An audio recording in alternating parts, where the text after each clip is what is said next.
Holy Spirit, you know exactly what each one of us are going through. You know our hearts, you know our situation, Lord. And for every problem, the solution is already given to us in your word. And every problem is nailed on the cross. When you said, "It is finished," you have done everything for us on the cross. Lord, we thank you for enlightening the eyes of understanding, to know the truth, to know our inheritance, to know what you have already in store for us. Thank you, Father. Thank you, Holy Spirit, for anointing our hearts, our ears, to understand your word, to pay attention to every word that you speak to us. Yes, Lord, you sent your word and you healed us. Your word is life and health. Your word is medicine to our flesh. We see as Peter was speaking, the Spirit of God fell on each of them in Cornelius' house. Yes, Lord, as your word is proclaimed, it is your word that performs. And the word that is sent out will never return void, but it will go and accomplish for what purpose it is sent for. Thank you, Holy Spirit. Take complete control of this session. Speak to us, making this teaching extremely simple, easy, practical for us. And you teach us, Lord, what you want to teach, not what I want to preach, but what you need us to learn today. Thank you, Father. Holy Spirit, have your way. Take complete control. Thank you, Father. Thank you. And we thank you for confirming every word of yours with signs accompanying. In Jesus' name we pray. Amen. Let's go to 2 Corinthians chapter 4, verse number 18. While we look not at the things which are seen, but at the things which are not seen. Now, this scripture says, for while we look not at things which are seen, but at things which are not seen. Things which are seen and things which are not seen. So there are two kinds of things. One is things that can be seen, and the other is things that cannot be seen. There are things that can be seen, and there are things that cannot be seen. Doesn't mean it doesn't exist. For example, is there mobile network here? Only some people said yes. Is there mobile network here? Can you see with your eyes the waves? Can you see? Now, just because it is not there, do you say, I will only believe if I see? Will you say that? For this you won't say. I will only believe if I see mobile waves. Can you see literally waves? But is it there? Yes. You can see in your phone. Maybe if you go out, the network is much better. So, based on the signal, you come to know that, whether there is a signal here or not. Even though you can't see with your eyes the actual waves, I can see the evidence in my phone. Yes? Just because I cannot see, does it mean it doesn't exist? Just because I cannot see, does it mean it doesn't exist? You have to talk to me, okay? No. If just because I cannot see doesn't mean it doesn't exist. It does exist. I can't see, but I have an physical evidence. Correct? But even though I can't see, there is a physical evidence. Now the Bible speaks about things that can be seen and things that cannot be seen. The things that I can see has physical evidence. Even the signal which I said, it has what? Physical evidence. Now, I cannot see a bacteria with my eyes, but there is a physical evidence. I can see it under a microscope. Correct? There is a physical evidence. But the unseen, the Bible speaks the spiritual. the unseen the Bible speaks is real, which is spiritual, it has no physical evidence. The Bible that speaks about the unseen has no physical evidence. Now, that's where the challenge is. There are two kinds of things. There are things that can be seen, and there are things that cannot be seen. The things we think which I can't see doesn't exist. No. Just like the signal, even though you can't see it's real, in the same way, the spiritual things are real. They don't have physical evidence, but they have spiritual evidence. What is the spiritual evidence? Now, I told about the signal. You have evidence in the phone. You can see the lines. Yes. So, what is the evidence? Give others chance. Huh? You said the answer. I think so. Yeah. Yeah. But they did not hear you. So, what is the spiritual evidence for the spiritual unseen? The written word of God. Yeah.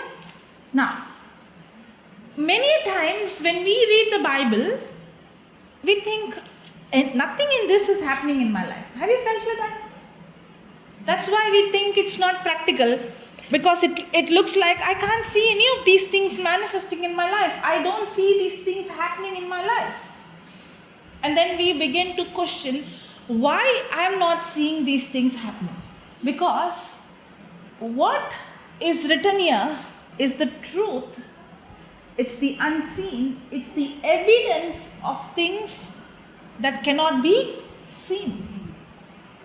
That's what Hebrews 11:1 says. Now faith is the substance of things hoped for, the evidence of things not seen.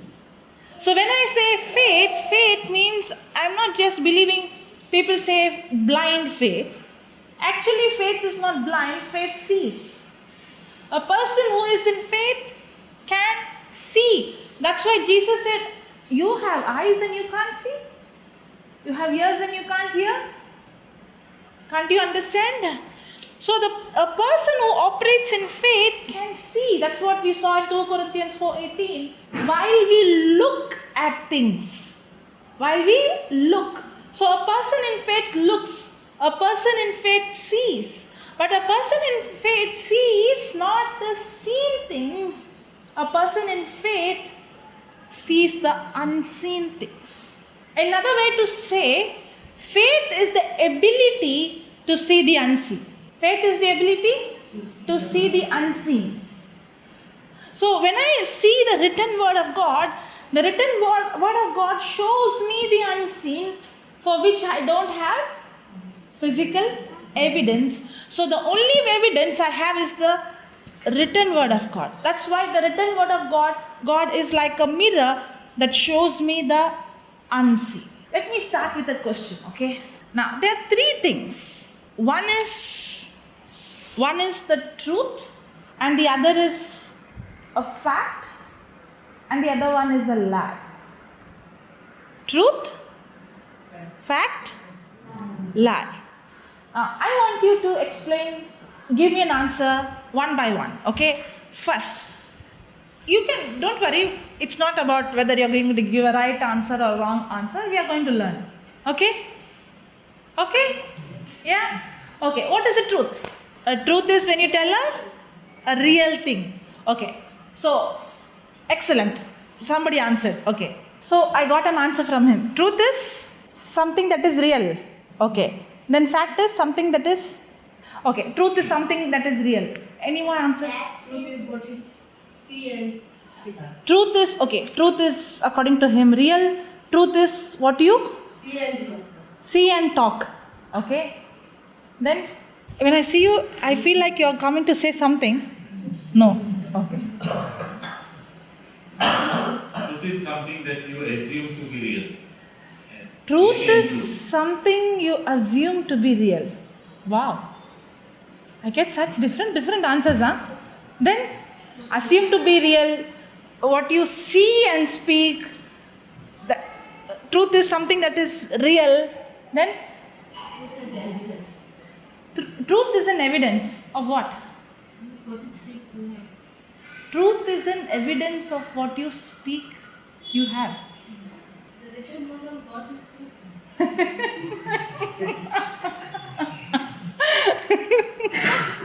Even that you're not giving as an answer. You're asking me a question. When you know answer, you should be sure of your answer. Praise God. Okay.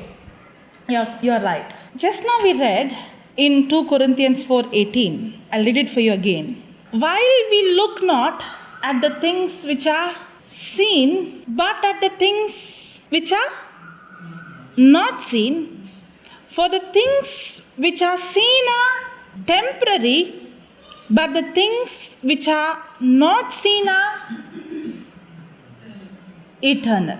But the things which are seen are temporary, which we see is temporary, but the unseen is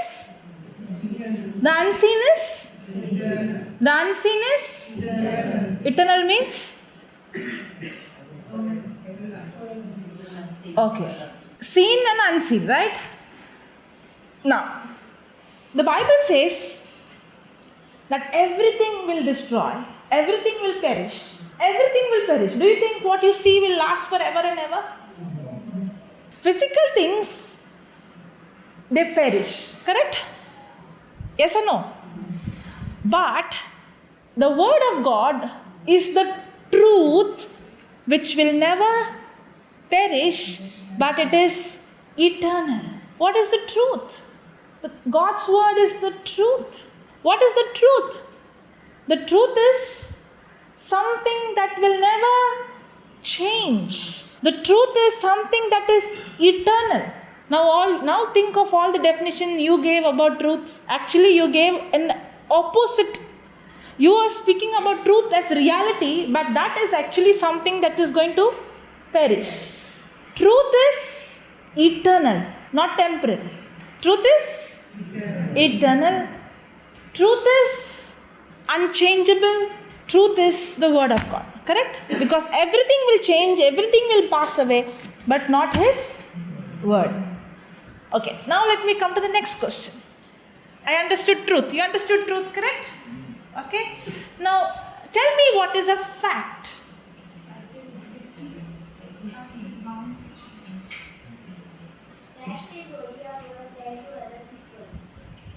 Only, okay, so what am I telling is fact?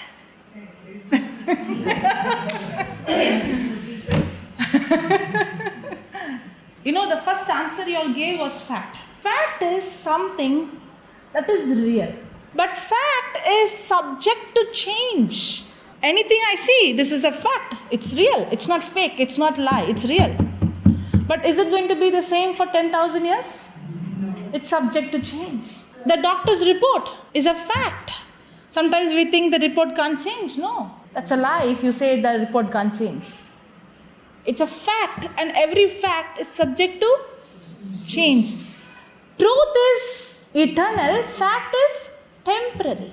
Fact is something that is real, and fact is subject to change. You know, many of you, when the question was asked, you were thinking fact as truth. And you were thinking that fact is what is controlling me because fact cannot be changed, whereas no, fact is something that is subject to change. And the good news is, this is good news, listen to this, this is good news. Truth has the power to change the fact. Truth has the power to change the fact. Because truth is superior to the fact. And truth is eternal. The problem that you see, many times people think Christians are not practical. Christians, or I shouldn't say Christian, I should say the so-called people who believe the Bible, believe the word of God, who speak the scriptures. We think that we deny reality. Yes, it does happen. It does happen. We deny reality. When a person is sick, you say, you're not sick. You deny reality.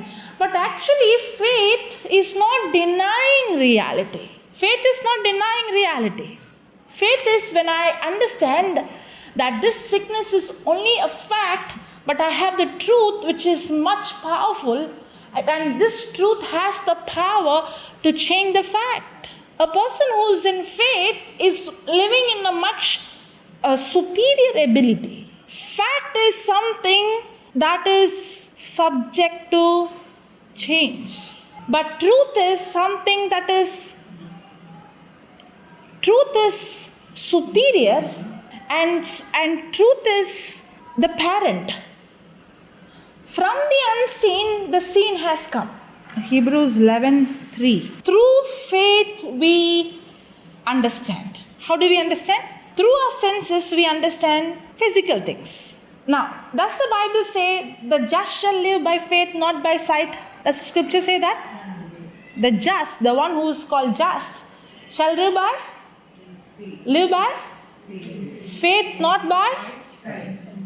So we are not supposed to use our eyes, close my eyes and say, I'm going to live by faith, and take your car and say, I'm going to drive my car by faith because I'm just. And the Bible says, the just shall live by faith, not by sight.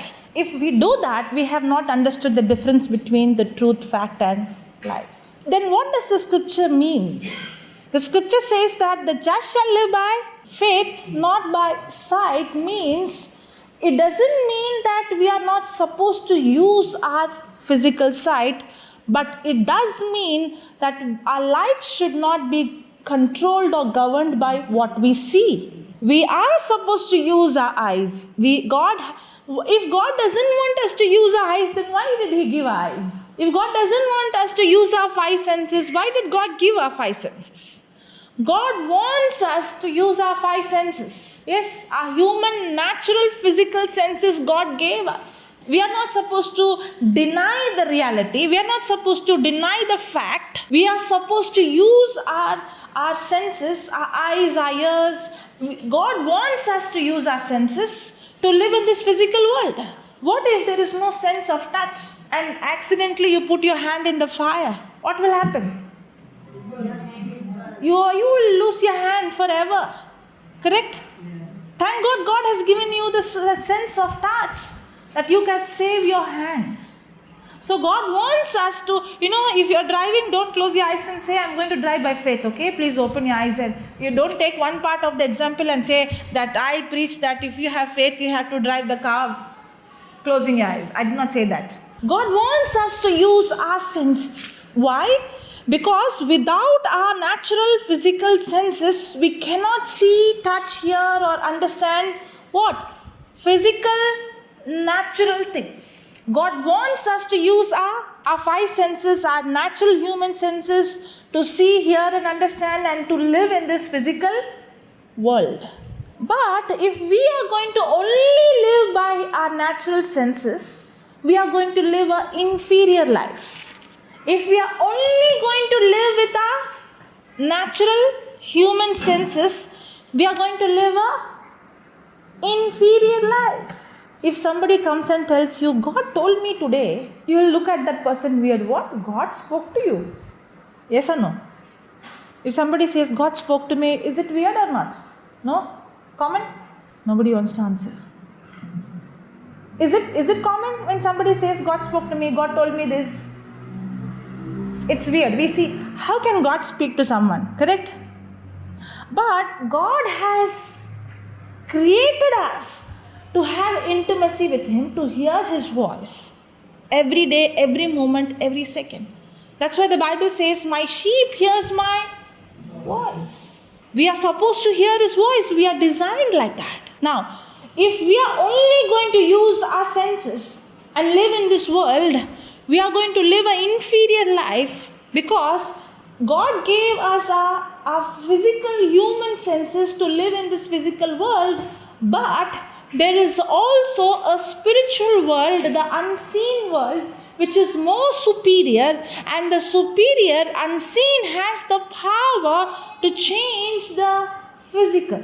Just like how we need our natural human senses to connect to the physical world, we need our spiritual senses to connect to the unseen world. Now, we need our spiritual senses That is our faith sense.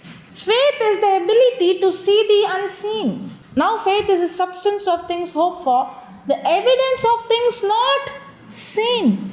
When I say I have faith means I have the ability to see, hear and understand things that I cannot see, hear with my natural senses. Truth is the word of God. Truth is eternal. Truth will never change. Fact is, what is a fact? Fact is subject to change. Fact is temporary. And truth has the power to change the fact. There is another category. What is that? Lies. What is that? Lies. What is lies? You understood truth. You understood the fact. What are lies? Lie is something that contradicts the truth. Lie is something that contradicts the truth. Contradicts the word of God. Exactly. The devil is a liar. He is the origin of lies. Correct? Means what? He always comes against the truth. That's why when the devil came to Adam, what did he say? Did God say that? Yeah? Did he really say that? Now what is he doing? He is coming against the truth. He contradicts the truth. He challenges the truth. And anything that contradicts the truth is a lie. But the devil is very subtle, very cunning. He will use a reality called the fact to prove his lies. See, for the truth, the evidence is the written word. Correct? The evidence cannot be seen. When it comes to truth, the evidence is unseen. But when it comes to a lie, the devil will show you a reality, the fact, and bring you a lie. I'll give an example. Jesus and the disciples were in the boat or ship. And Jesus was, what was he doing?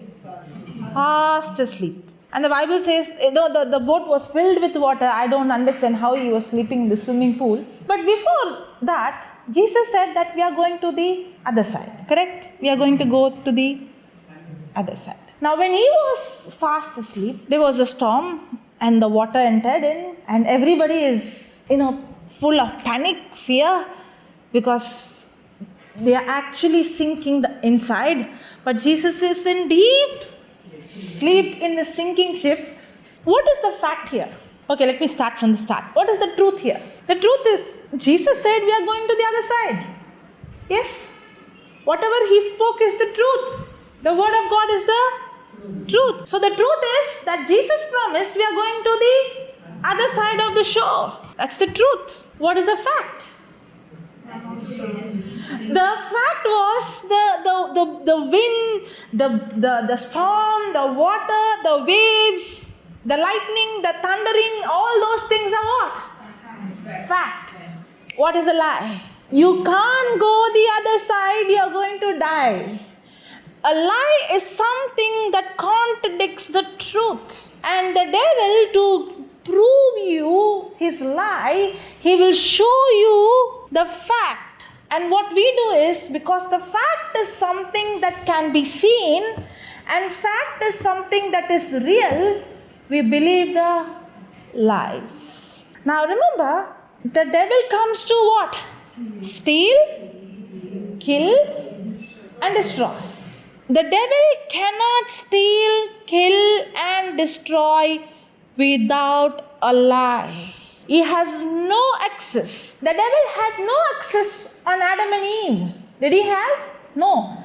Until he gave the lie and when they received the lie. It is true even today. The devil cannot steal, kill, or destroy without a lie. The weapon, many times people say, somebody has done a black magic and somebody has done something.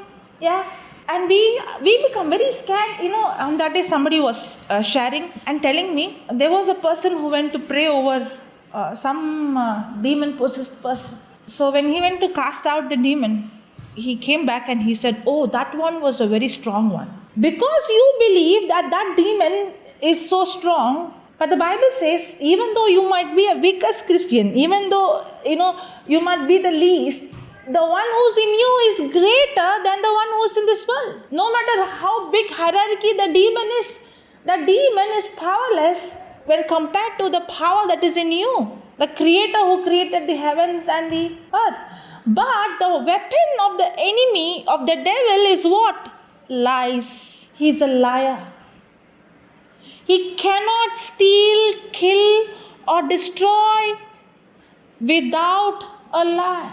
And what is a lie? A lie is something that contradicts the truth. And the reason why we believe the lies is he will always show you a reality called a fact.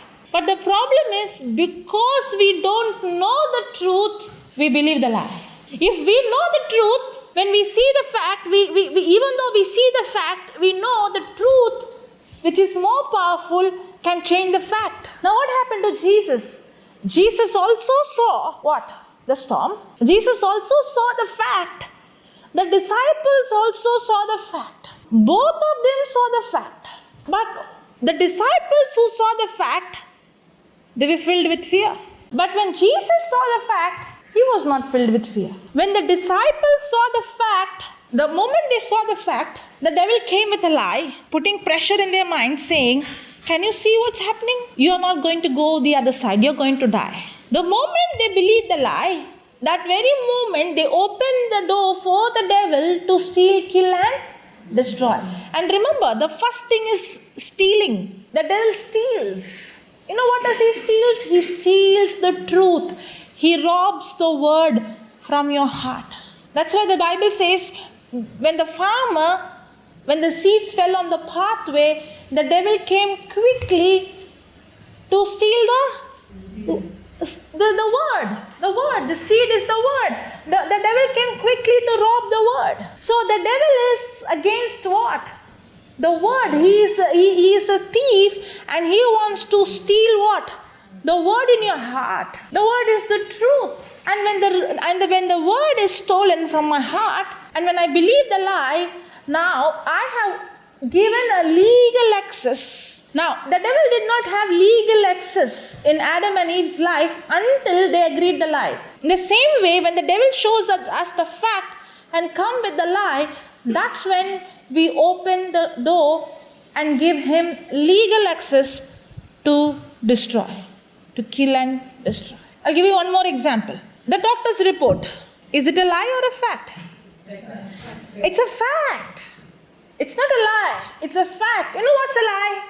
The lie is you cannot be healed. The lie is because the report says you have this, because your insulin is so much, because your body says like this, because your count is this, because your hormones are this, because your platelets are like this, because this is the fact, you're going to die. You will not live. You're going to be sick. You cannot be healed.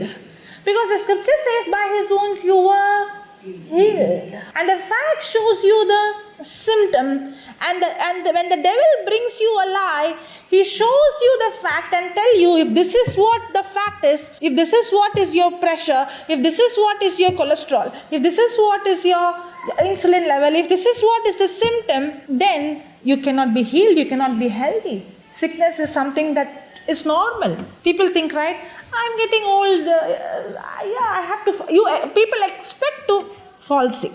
We expect, when we see in the news, we expect for the flu to come or sickness to come. Isn't it contradicting to the truth? The Bible says God sent his word and he has healed us. Now are you understanding the difference between the truth, fact, and the lie?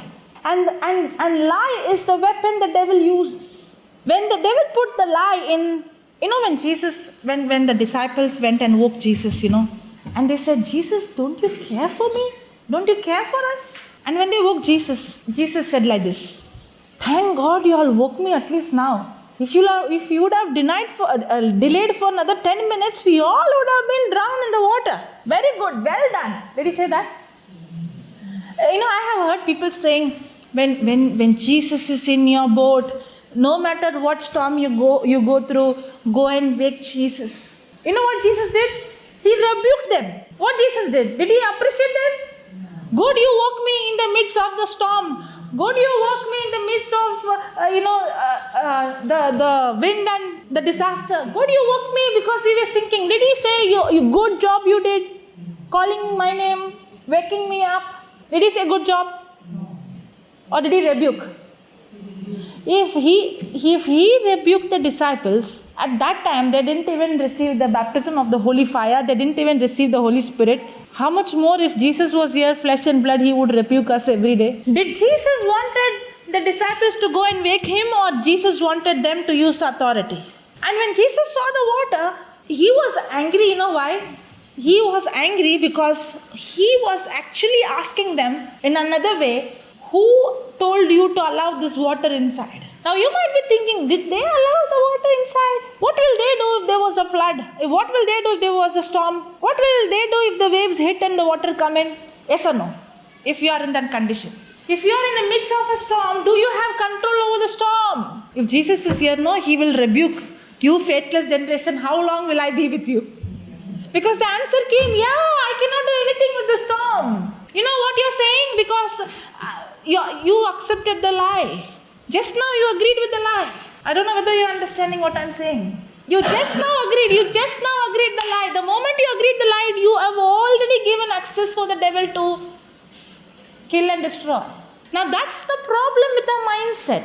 What did you say? When there is a storm, I don't have control over it. What is happening around me, I don't have control over it. But did Jesus saw it like that? Did he say, now what am I going to do? Father in heaven, he said, okay, John come, Peter come on, hold hands, let's pray. Did he say that? If we are one stage ahead, maybe we won't be like the disciples, but we will do the second part. Come on, let's hold hands, come on, let's pray. Did Jesus say that? Did Jesus say that? No. Okay, let's call the helpline. Let's call the prayer warriors. And then say, God might hear your prayers. Did Jesus say that?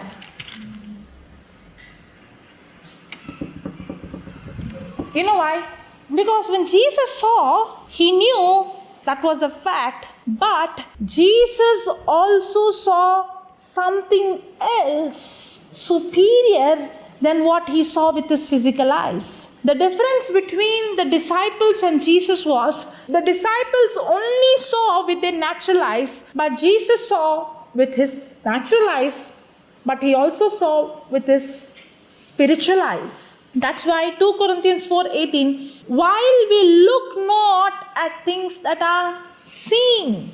Jesus was seeing, but he was not looking at things which were seen. He was focusing on the unseen, and he knew that the unseen has the power to change the seen. There was another incident. This is also in the ship or in the boat, because sometimes it's written ship. This time, I'm not going into the scriptures, okay? It's in Mark chapter 6. Before Jesus and the disciple entered into the ship, Jesus was preaching to the multitude, a crowd of 5,000 men alone. That means, imagine about children and the whole crowd. And Jesus told the disciples to feed the 5,000. Was it possible? At least now we can go to Zomato something and do something. In those days, in the wilderness, where will the disciples go and provide food for 5,000 men? There are no helicopters, there are no trucks. But what did Jesus told the disciples? Feed them. What did he say? Feed them. Now my question is, will Jesus tell me to do anything which I can't do? Yes or no? Again, will Jesus tell me to do anything which I can't do? Yes or no? No? My question is, was it possible for the disciples to feed for 5,000 plus? Who said yes? Who said yes? Nobody said. Was it possible for the disciples to feed the 5,000 plus? Yes. When it is disciples, yes. What about us? Today, if I tell you we are not going to give you anything, you are going to feed everyone here. You will feed? Possible? Possible? We are going to have till night. He will be providing us dinner. Praise God. Don't call. Praise God. Now, in the natural, when the disciples saw the fact, what is the fact? The fact is they had only 2 loaves and 5 fish. That's the fact. Yes, that was a fact. What is the truth? Whatever Jesus says is the truth. What did he say? Feed them all. Did he say that? Yes. When Jesus told them to feed, the reason why Jesus told them to feed is Jesus wanted them not to live a normal life like everyone. Jesus wanted the disciples to live a supernatural life. A supernatural life should be normal life. If you see Jesus' life, wherever he went, did he heal the sick? Did he open the blind eyes? Did he raise the dead? Did the cripple walk? So was supernatural normal? Did he multiply the fish and the loaves? Did he change the water into wine? Now, was supernatural a normal lifestyle for Jesus? Yes. Yes. Why was it a normal lifestyle? Because Jesus was even though living in the physical, the seen, he also was seeing the unseen, and the unseen has the power to change the seen. Every problem in the seen, the solution is already in the unseen. Yes, some problems you have physical solution. Yes, you do have. Yes, correct? There are problems you have physical solution. But when you don't have a physical solution, that's when you open the door for the lie.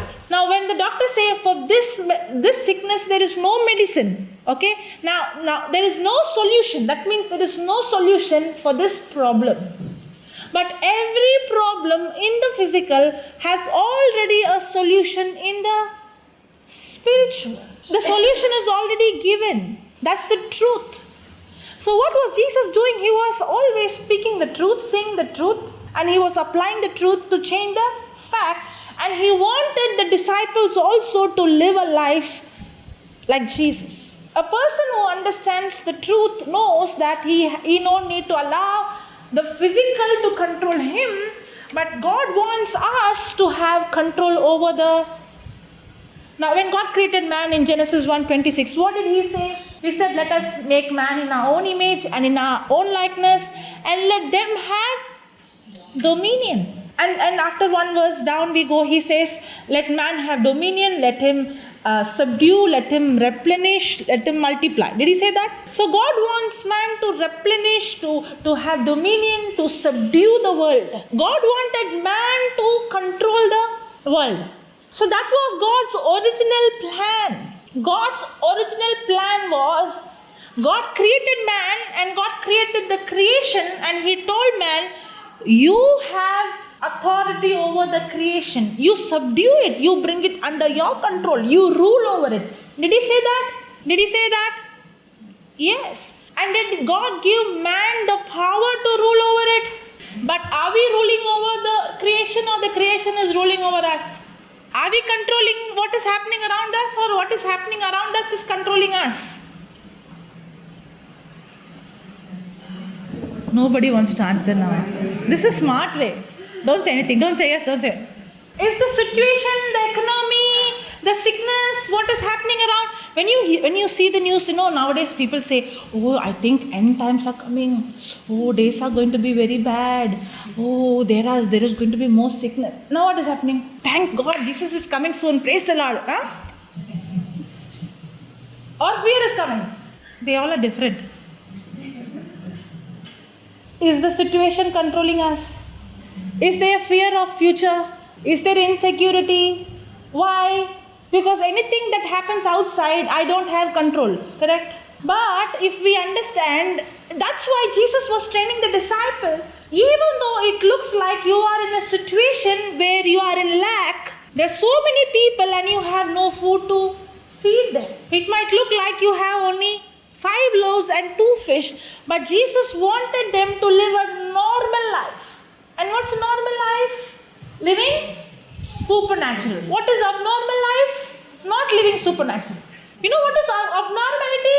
If I don't see supernatural every day in my life, I am living an abnormal life. Now somebody might say, how can you say that's abnormal? Yeah, because God did not create you like that. God created us to have dominion, to have control, to have subdue.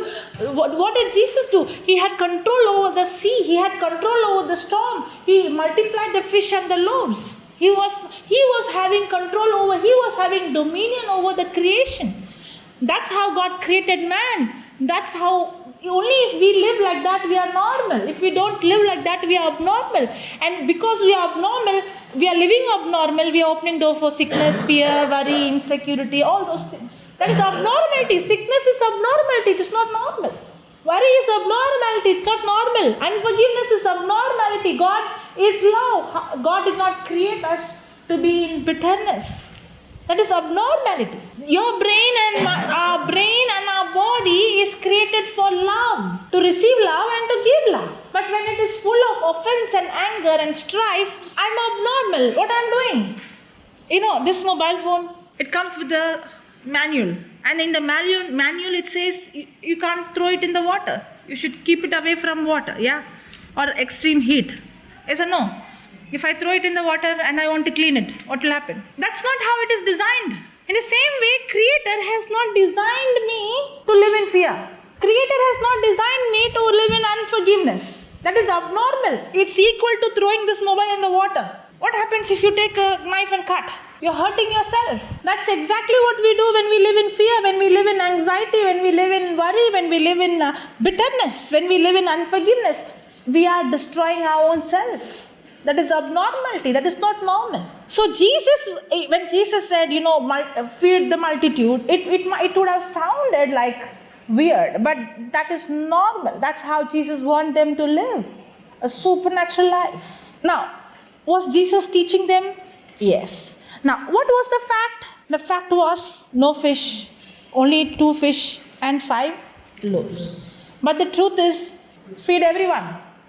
The lie is, how can I feed when I have only 2 fish and 5 loaves? See, every time there is a lie, the devil is showing you a fact. That's why we get deceived looking at the fact, which is a reality, but we don't understand the truth, which has the power to change the fact. So the disciples are only focusing on the fact and believing the lie, but Jesus wants to teach them the truth, which can change the fact. So the disciples were only looking at the fact and believing the lie, but Jesus wants them to come into another dimension where you can see the truth, the unseen, which is much powerful, that can change the fact. And that's exactly how Jesus wants you and us to live. He doesn't want us to live an inferior life, an abnormal life, looking at the fact, believing the lie. He wants us to open our eyes to see the unseen, the truth, which has the power to change the fact. What did Jesus do? He took the bread and he gave thanks to the Father. He did not ask the Father, give us bread, Father, please. What will we do? Where will we go? Can't you see? The disciples said, no. Don't you care for us? Did Jesus say, Father, don't you care for us? Did he say that? You might think that's faith. That's not faith. That's fear. That is unbelief. But what did Jesus do? He gave thanks. He began to give thanks because he believed that every lack in the scene, every problem in the scene, the solution is already in the unseen. The provision is already in the unseen. Jesus did not see the seen. He saw the unseen, and he saw the multiplication of the loaves, and he gave thanks. He gave thanks not because if I give thanks, God will give more. He gave thanks because he already saw what Father already gave him. There is a big difference. Now, many people have this problem. They think if I say, by his stripes I was healed, then I will be healed. That's what people think. If I keep saying, by his wounds I was healed, then I will be healed. But they don't know that they already healed. And they're thinking, if I say, then the healing will come. But faith is to see the unseen. You're not going to be healed. You're already healed. You have to see the unseen. And you have to start thanking for what God has already given you. Now, Jesus, when he had a lack, he began to see the supply that is already available in the unseen. That's why 2 Corinthians 4:18 says, for we look not at things which are seen. So Jesus was not looking at the things which was seen, but that means he was looking at something else. He was looking at the unseen. Faith is the ability to see the unseen. I don't know how much this example would relate, but I understood with this example. Okay, in the beginning, this happened in the very, very beginning when I started to come. When I was struggling with believing, because doubting was easy, because I could see, touch. The fact is real, right? And I believe the fact, and the devil uses the fact to bring the lie. But faith is what? An ability to see the unseen. Okay. A person who has eyes can see things. If the person loses the eyesight, a person who loses his eyesight will begin to use his senses as a substitute for eyes. Yes or no? Yes? Now, even reading and writing, they have the braille where they begin to touch and read. Seeing and reading and touching and reading, which is superior than touching. Now, those who are, challenged to see, can't see with their physical eyes, natural eyes, they might try to understand what is this by touching. But is it equal? They might understand to an extent. Correct? If you give a big animal or they can touch and try to understand to an extent how it is. But can you replace the eyes? No. When you see, you understand better, right? You can see the color, you can see the shape. So even though I use touch, can it be replaced with eyes? No. There are certain things which blind people can never understand because they will never know it until they see it. Yes or no? Yes or no? In the same way, what we can understand through our spiritual senses, we can never understand through our physical senses. That's why 1 Corinthians 2:14, I think. Let me read. But the natural man receives not the things of the Spirit of God, for they are foolishness unto him, neither can he know them, because they are spiritually discerned. Can you see that? But the natural man receives not the things of the Spirit of God. A natural man cannot see, hear, understand spiritual things. We cannot understand spiritual things which are natural senses. In fact, for a natural man, spiritual things are foolishness. That's why some people, when they see a person who walks in faith, they say, you fool. Foolishness. Madness. When David went and stood before Goliath, madness. When Abraham said, I am the father of many nations, when he was 100 years, and when Sarah's, there is no way, madness.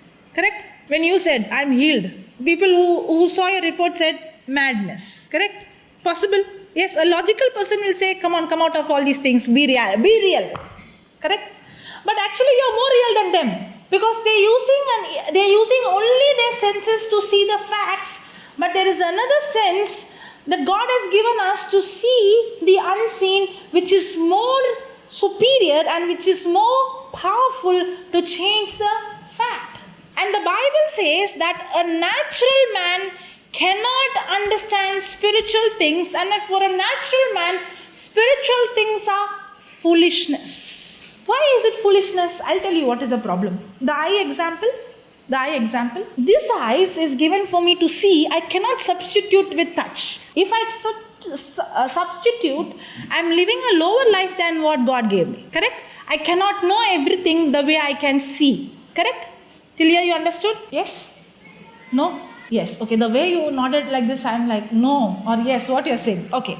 Now, when God created us with the sense, the spiritual sense, where Adam was connected to God by faith in his spirit. Adam was walking with God. He was hearing the voice of God and he was getting direction from God. He was seeing things beyond his natural ability. God created us and he gave us the superior sense to see, hear, understand what? Spiritual things. Are you understanding? So God created man in a superior. We were not created how we are living right now. Man was created to walk with God, to hear his voice, to see things beyond they could see with their eyes. Actually when people say evolution, man came from monkey, it is the other way. Man was so superior, as days are going, he's becoming like, I am not saying monkey, but something like that. Because God created man so superior, that's why you see on those days what man did. If you go and dig and do the same things you can't do. They did things that was scientific at the same time, which was not affecting the environment. Man was so brilliant. Why? Because man was created so superior. Man had the senses to see things beyond his ability. But when Adam committed sin, when disobedience came, death entered. Now God and man was connected in the spirit.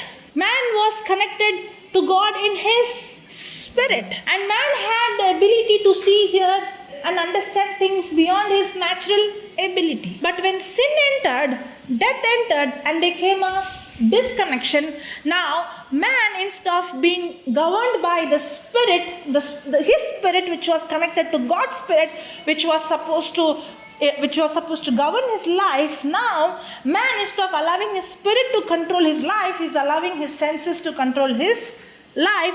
And we were not designed to allow our senses to control us. That's why the Bible says the just shall not live by sight, by faith. God designed us not to be controlled by our senses, but God gave us our senses where we are supposed to control our senses. God, just like that eyes, we had eyes. A man who lost his sight had eyes, was seeing. In the same way, we had our spiritual senses, so we were seeing, hearing, and walking with God. And the scene was not ruling us, but man was ruling over the scene. But when sin entered, death entered, that's when man became blind. Are you understanding? In other way, man now, he lost the ability of connecting to God in the spirit, but he is allowing his senses. Now man is being ruled by his senses, so he is using his inferior senses, the physical senses. Just like how a man who lost his eyes is using touch. In the same way, we who lost a connection with God, our superior senses, we begin to use our natural senses to live a life. That is actually the fallen state of man. The fallen state of man is to be governed, is a person who has no authority, no power over sickness, no power over curse, no power over storm, no power over situation. That was the fallen nature of man, inferior nature that was the inferior state of man. But now we are born again, and that disconnection is restored. That relationship that man lost, there is a reconciliation, there is a restoration. Now we are new. The Bible says those who are in Christ are new creatures. We are brand new creatures. We are new creatures. We are not the old person. Now the connection is restored. But even though the connection is restored, it is like, a person who was using this, okay? Now he got new eyes, but still he is doing this. That's what we are doing. Because of sin, there was a disconnection, so we were living by our senses. And the senses was ruling us. But now we are born again and we have God's Spirit in us and we have faith. The Bible says we have the faith of the Son of God. It's not our faith. We have His faith in us. And what is faith? Faith is the ability to see the unseen. Faith is the ability to see things that cannot be seen with our physical senses. And now we have a superior ability which Adam lost. The ability to see and understand things that is unseen. But we are still closing eyes and we are trying to live by. We are allowing our senses to rule us, not allowing the truth, the unseen, to rule the fact and change the fact. That's why living a supernatural life should be a normal lifestyle. Jesus told the disciples, feed them. He's teaching them how to live a supernatural life. But what happened to the disciple? Jesus not just performing miracle, he was teaching. And he was not only just teaching, he was also confirming the teaching with demonstration. So the disciples did not just hear the preaching, they also saw the demonstration where Jesus is not just speaking about the unseen, he is also showing them how the unseen can change the seen. Now Jesus is giving thanks. Now, my imagination, okay? The disciples are looking at the 5 fish and 2 loaves, okay? So Jesus is giving thanks. Some of them may be thinking like, what is he doing? Maybe some of them are looking at the loaves and the fishes. Is it multiplying? Is it multiplying? Possible? Is it multiplying? And Jesus is like, go and tell them to sit in ranks. And they're like, what is he saying? It is still 5 fish, 2 loaves. He's telling, go and tell them to sit. First let it multiply. Then we can tell them, go and sit in ranks. Yes or no? First let me see, then I will do. That's not how it works. See, for us, the fact has to change, then only we will believe the truth. The truth is what? I am healed by the wounds of Jesus. That is the truth. The fact is the symptom, the doctor's report. Now, when we are saying, I am healed by the wounds of Jesus, I am looking into the report. Is it changed? Is it changed? The moment it is changed, then I will say, oh yeah, I am healed by the wounds of Jesus. Correct? Yes or no? Yes. That's not how it works. If you think that's how the system works, you will never see the supernatural. Now the disciples must be looking at the fish and the loaves. Is it multiplying? Is it multiplying? Jesus, the moment it multiplies, no, I will go and tell them to sit in ranks. Jesus is saying, no. You first go and tell them to sit in ranks. Now, when they are sitting in ranks, they must be seeing, is it multiplying? Nothing is happening. Now Jesus is telling, go and give them. How will I go and give? I can only give 5 people. What about others? Are you understanding? But only when they begin to act according to the truth. Only when they begin to. That's why faith without works is dead. If I say I have faith, there is an action that corresponds to the truth, not to the fact. See, our action corresponds to the truth or fact. Really? Our action corresponds to truth or fact?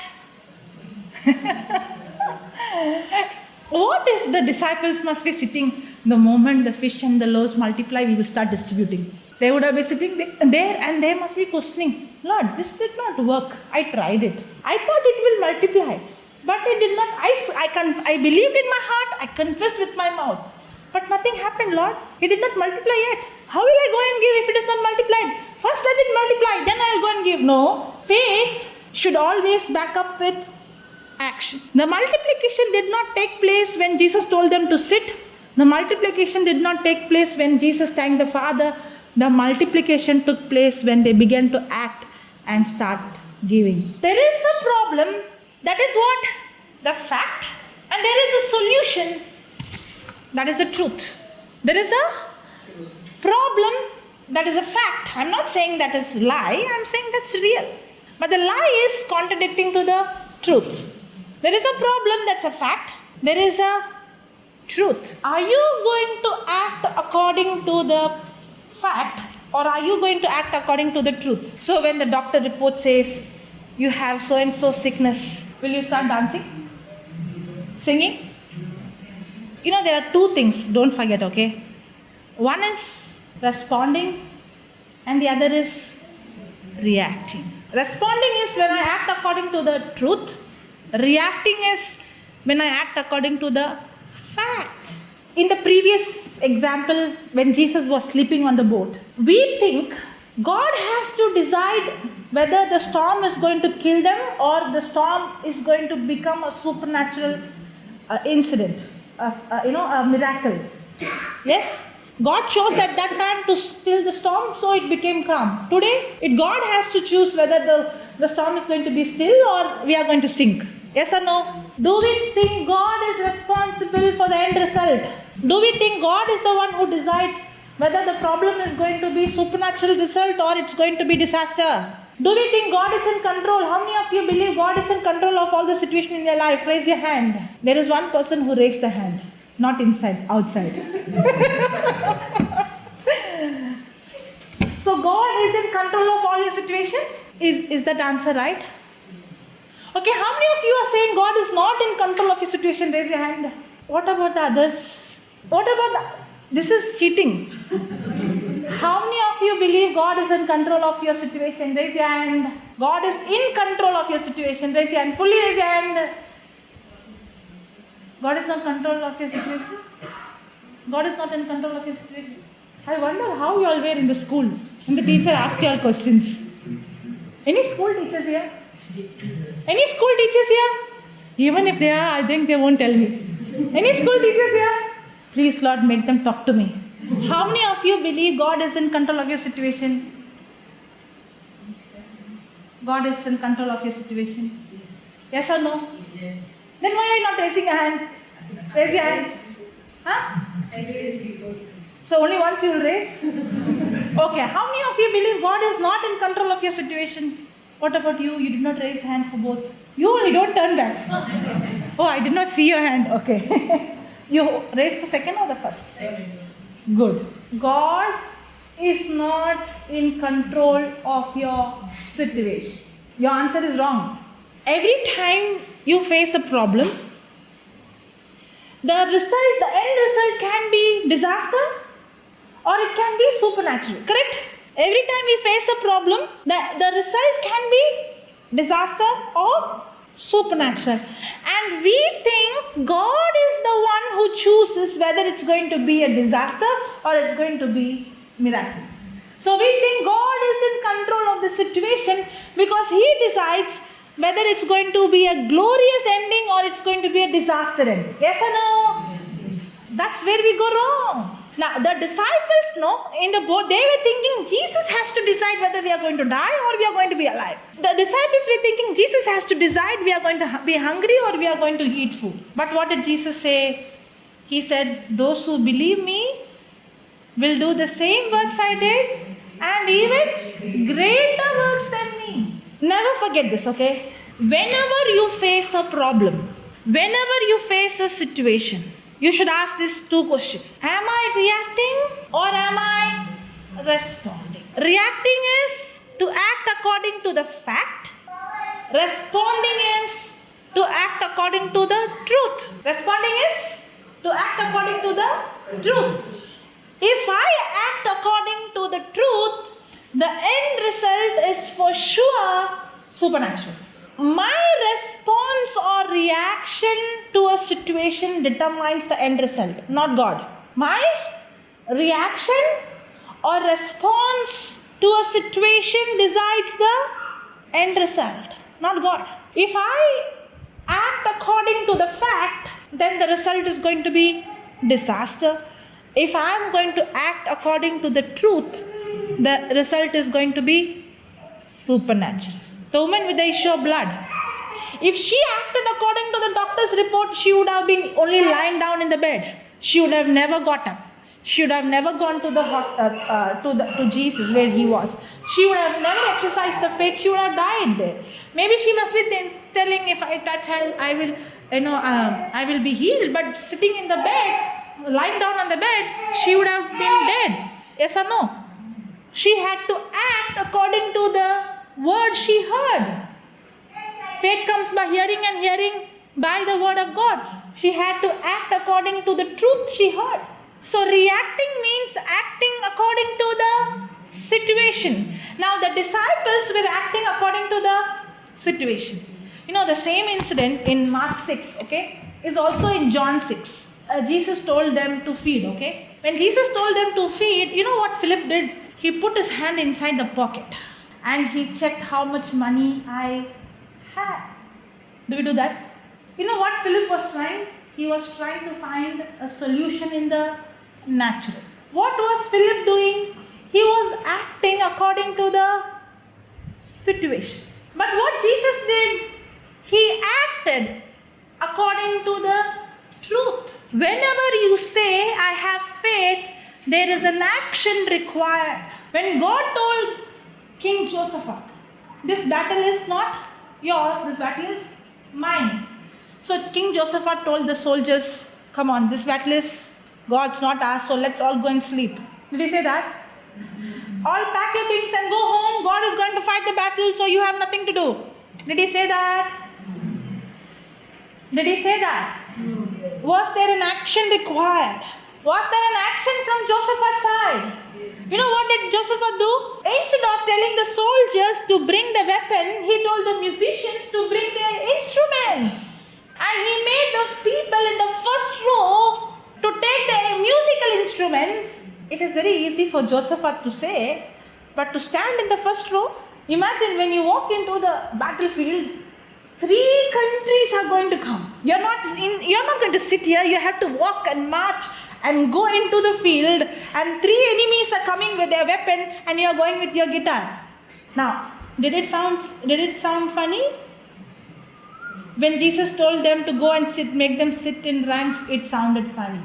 But you know what? The person who sounded funny is actually not using his physical senses, is using his faith sense and seeing something a natural man is not seeing with his physical eyes. That is called responding. They responded to the word. They responded to the truth. The truth by itself will not change the fact. The truth has the power to change the fact, but the truth itself will not automatically change the fact. There's somebody who has to take the truth, believe the truth, and respond to the truth. And when you begin to respond to the truth, that's when the truth begins to change the fact.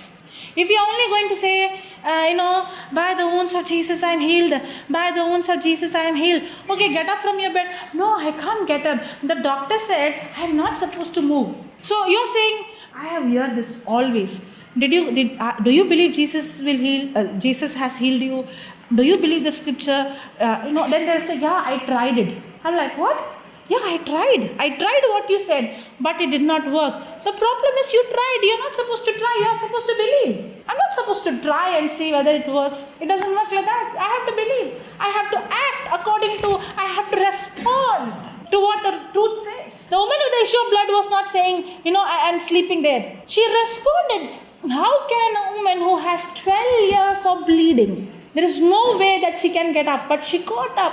She responded. She began to walk in the midst of the crowd. She responded. There was an action. When Jesus saw the man who was, who they put the rope and put him down inside the house, Jesus saw there was an action. There was a response. There is an action. Faith can be seen.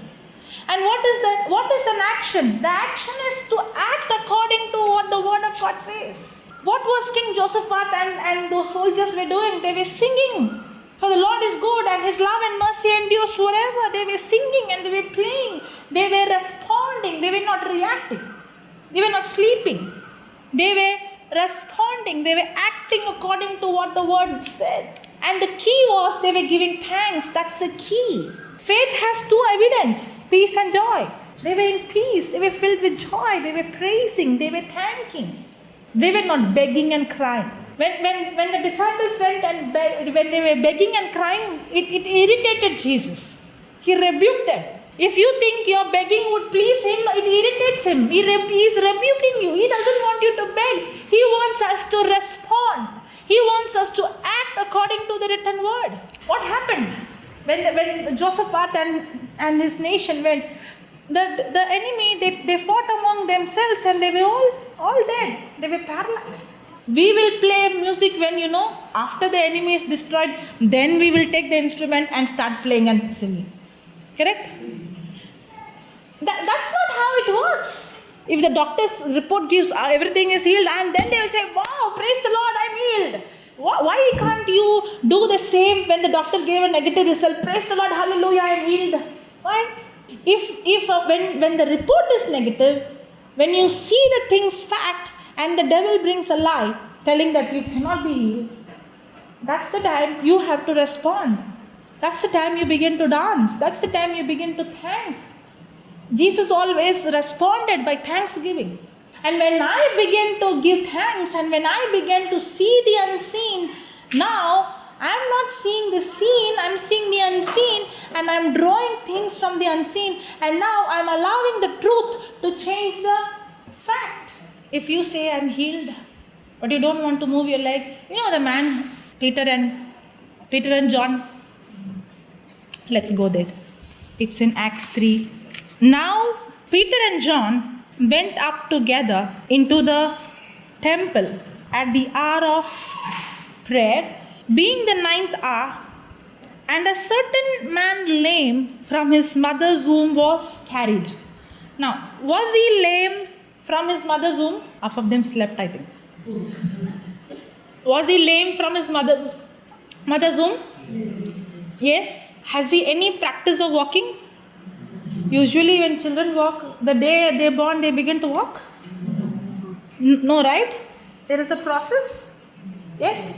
Slowly, the neck stops, and then they learn to sit, and they learn to stand, and then they learn to walk. And that also they start walking in drunken style. Yes. And then they try to balance. Just imagine a man has never learned to walk. Was it situation a normal situation? Is it humanly possible, naturally possible? No. From his mother's womb, he was crippled. And a certain man, lame from his mother's womb, was carried, whom they laid daily at the gate of the temple, which is called Beautiful, to ask alms of them that entered into the temple.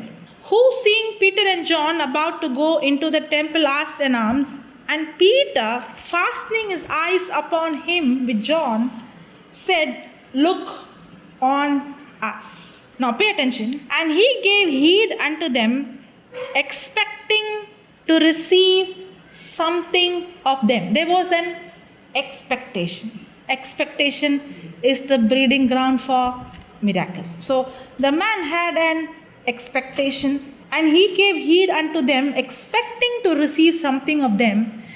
Then Peter said, "Silver and gold have I none." Silver or gold have I none, but such as I have give I thee, in the name of Jesus Christ of Nazareth, rise up and walk.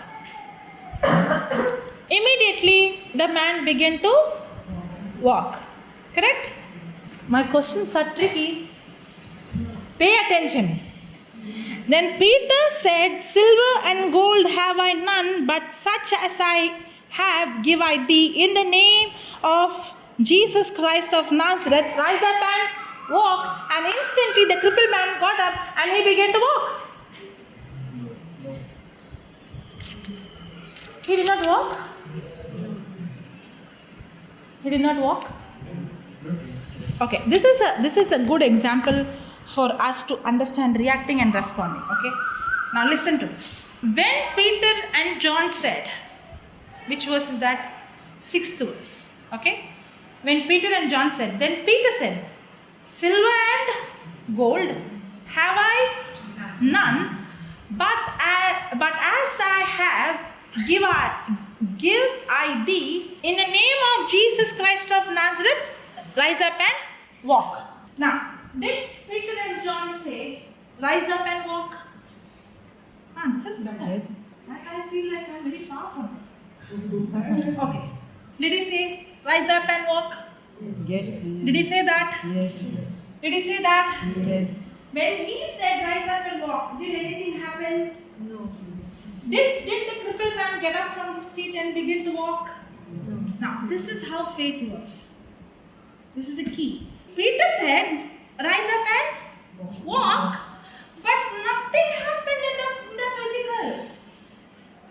Everything was the same. Now, when we say, I am operating in faith,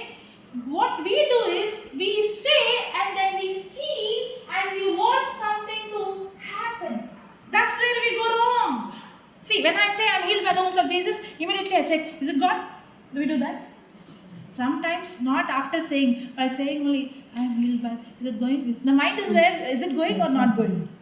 Then no. Before some people would check only, they'll say, no.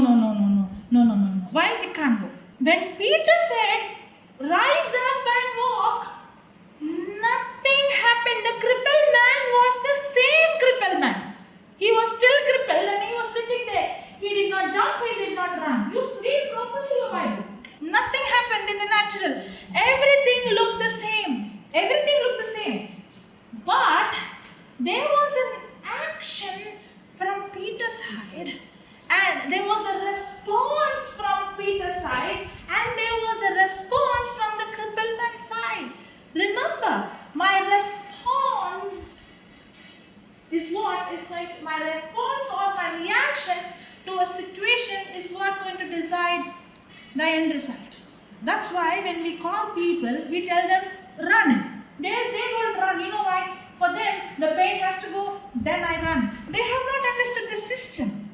When we say run, we understand the system. We are not telling you run because we could see you are healed. We are saying run because we could see in the scripture you are healed. Is there a difference? Yes. When we tell people bend down, they say, I can't bend, there's a pain. No, you bend down. But when you see, I'm not saying bend down because I could see the pain gone, but I could see the pain is already gone here. I'm teaching you to respond, not to react to the situation, but respond to the written word. Now, when in the 6th verse, when Peter said, silver and gold have I none, but such as I have, give I thee, in the name of Jesus Christ of Nazareth, rise up and walk. Now nothing happened. But Peter responded. What did Peter do? Responded. He spoke, rise up and walk, and then he acted according to faith. Peter did not say, check whether it is happening. Check whether your legs have become strong. No. Did he react? No. Did he act according to the situation? No. He began to respond. He gave his hand as if his legs are okay. And what did he do? And he took him by the right hand and lifted him. Why should Peter lift him if he could get up by himself? When you read this before, did you notice this? Who said yes? Did you notice that? Yeah. Did you really notice? No, you would have said, they spoke and he got and walked. No, it did not happen like that. They had to literally lift him because he couldn't even stand by himself. There is also a response from the crippled man. You know, if somebody of us would have been in his place, if at the moment, I can't get up, I'm crippled, I have never walked. Possible? I never stood. I can't move my leg. Don't force me. But did he do anything or did he also respond? Did he also respond to Peter? Yes. Did he also respond? But did they lift him? Now see, the 7th verse. And he took him by the right hand and lifted him up, and immediately his feet and ankle bones received strength. The ankle bone and the legs received strength after they responded. For us, you know how? First I have to receive strength, then I will get up. First I will ask whether you have strength, then I will say get up and walk. But faith doesn't work like that.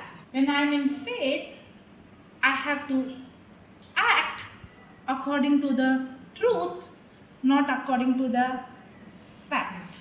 I have seen, deaf ear. In the beginning, deaf ear was the area where I struggled than other areas. It's not that I don't see result, but the percentage of result was less. One of the reason is a person can't hear. Now what question? When a person is coming with any other problem, I can teach them, give them faith. And now I feel like, Lord, I don't know what question to ask. Okay? How to make the person believe. So when I used to see Papa opening deaf ears, no, my ears are very sharp. I'm like, see, I learn because I have done it. I'm not just hearing. Whatever he is preaching, I practice and I saw failure. I did not see result. So now when I'm listening, where did I miss? Why am I not seeing? It's not that I'm not seeing, but I'm not seeing it like how I see the other healing happen. Okay, I see deaf ears opening, but I'm not sure every time. Sometimes they say yes, sometimes they say no, and when they say no, I don't know what to do next. You know, I say deaf spirit come out, and they say no, no, no, no. Then I'm like in a fix. Are you understanding what I was going through? So what I was doing is I was paying keen attention, especially when it comes to opening deaf ear. My 100% attention is where am I going wrong? How to do it? I learned it. Should I teach? Yes? Interested? Okay. He spoke to the deaf spirit, come out. And the person is saying no. And I want that case because there are many times instantly they say yes, no problem. But when they say no, I do not know how to proceed further. So I am paying attention when they say yes, I have nothing to learn. But if they say no, then I want to learn. Okay? So whenever somebody says no, then I am like, now what are you going to do? You know what he did? He said, deaf spirit come out. And the person is no. Then he began to respond, going right into the ear and start screaming, thank you Jesus, in a loud voice. Now what is he doing? He is responding as if the ears are open. And he starts speaking as if he could hear. And then the person says, and then he reduces the voice and he starts moving. And the person doesn't know he's moving. Are you understanding? But the hearing has come. Sometimes not fully, maybe partially. Then he does something else. He tells them to bring the earphones, put the teaching and put it into the ears. Now what is he doing? Responding as if he could hear and now constantly bombarding the ear with the word of God. Every healing is like that. Now the problem with those who are preaching, you struggle to step out is because you want to see something and then act. But it doesn't work like that. When you go and stand there, you have to learn to respond to the truth. And the crippled man also cooperated with Peter. Not reacting but responding only after they lifted him. And when he responded and Peter responded, only after that the leg and the ankles received strength, and then he began to limp, and then he began to walk, and then he began to run. Can you see how it works? This is the same way it works for everything. Every problem that you go through in your life, every situation that you go through in your life, the answer, the solution is already provided. God is not going to give you a solution. God has already given you the solution. And the solution is where? The solution is in the unseen. The only way I can see the unseen, the only evidence is what? The written word. So what is your job and my job? Is to go and find the solution for the problem in the written word. And once you find the solution, the next thing is I have to begin to act according to the solution, not according to the problem. Now, for example, Abraham did not have a child. Was he having a problem? Yes. Then God gave him a solution. What was the solution? I have made you the father of many nations. He changed his name from Abraham to Abraham. Abraham means what? Father of many nations. He started calling himself what? Father of many nations. When he walking, the sand is speaking to him what? So is my descendants. The night time, the stars talking to him what? I am the father of many nations. So is my descendants. Correct? So was the solution given to him? Yes. But is he supposed to respond? Is the solution given to us? Yes. Are we supposed to respond? There was a mother And the mother was praying for the son to change. She's from Goa. The boy's name is Joe. So Joe was in drugs. Some of you might know him. Brother Joe, Gracie Mama's son. Yes. He was in drugs. He was with friends.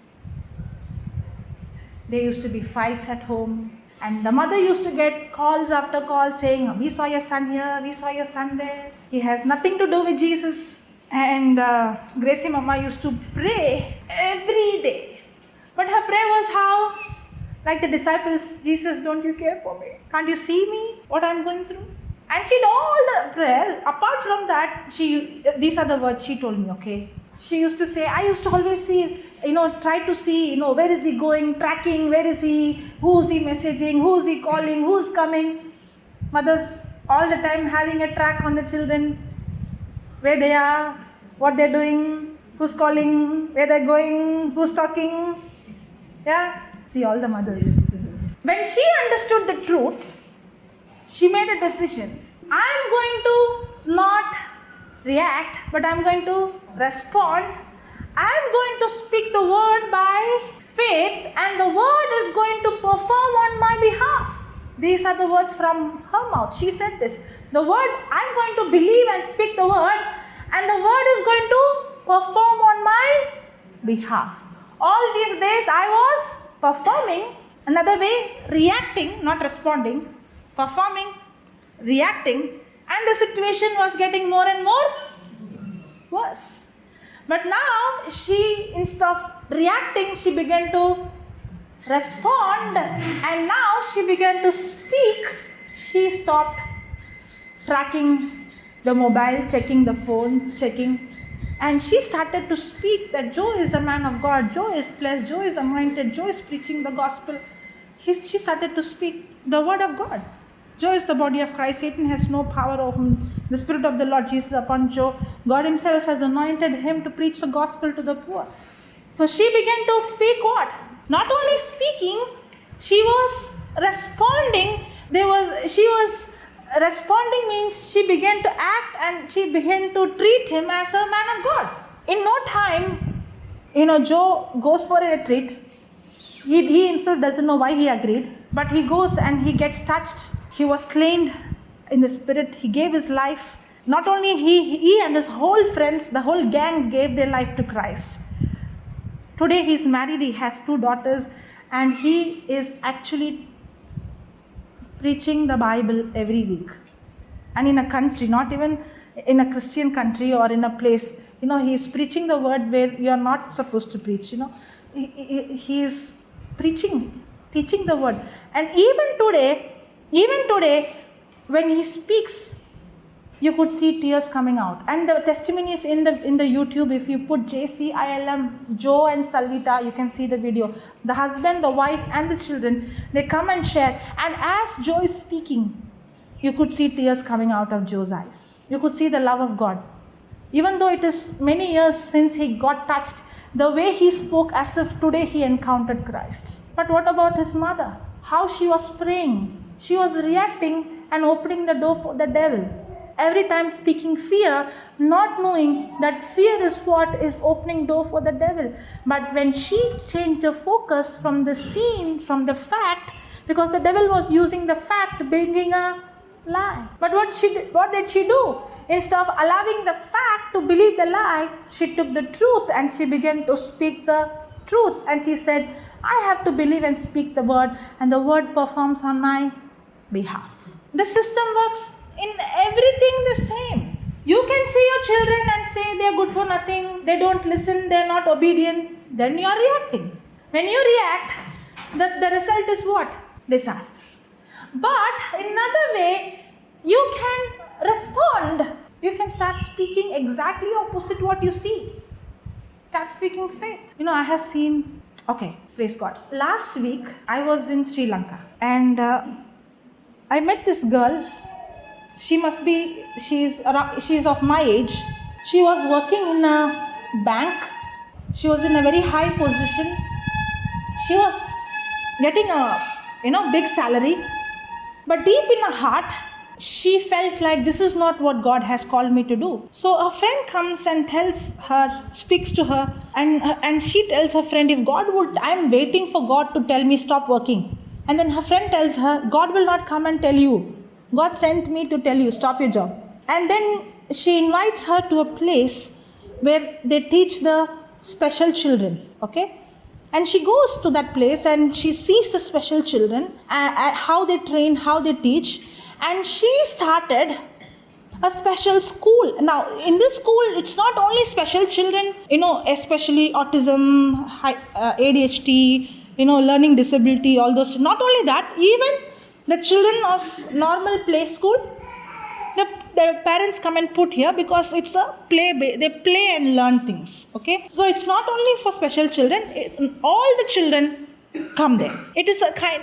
Some parents use it like it's not a daycare, but they use it as a daycare. She has no advertisement. She doesn't advertise nothing. She's doing it very, very simple.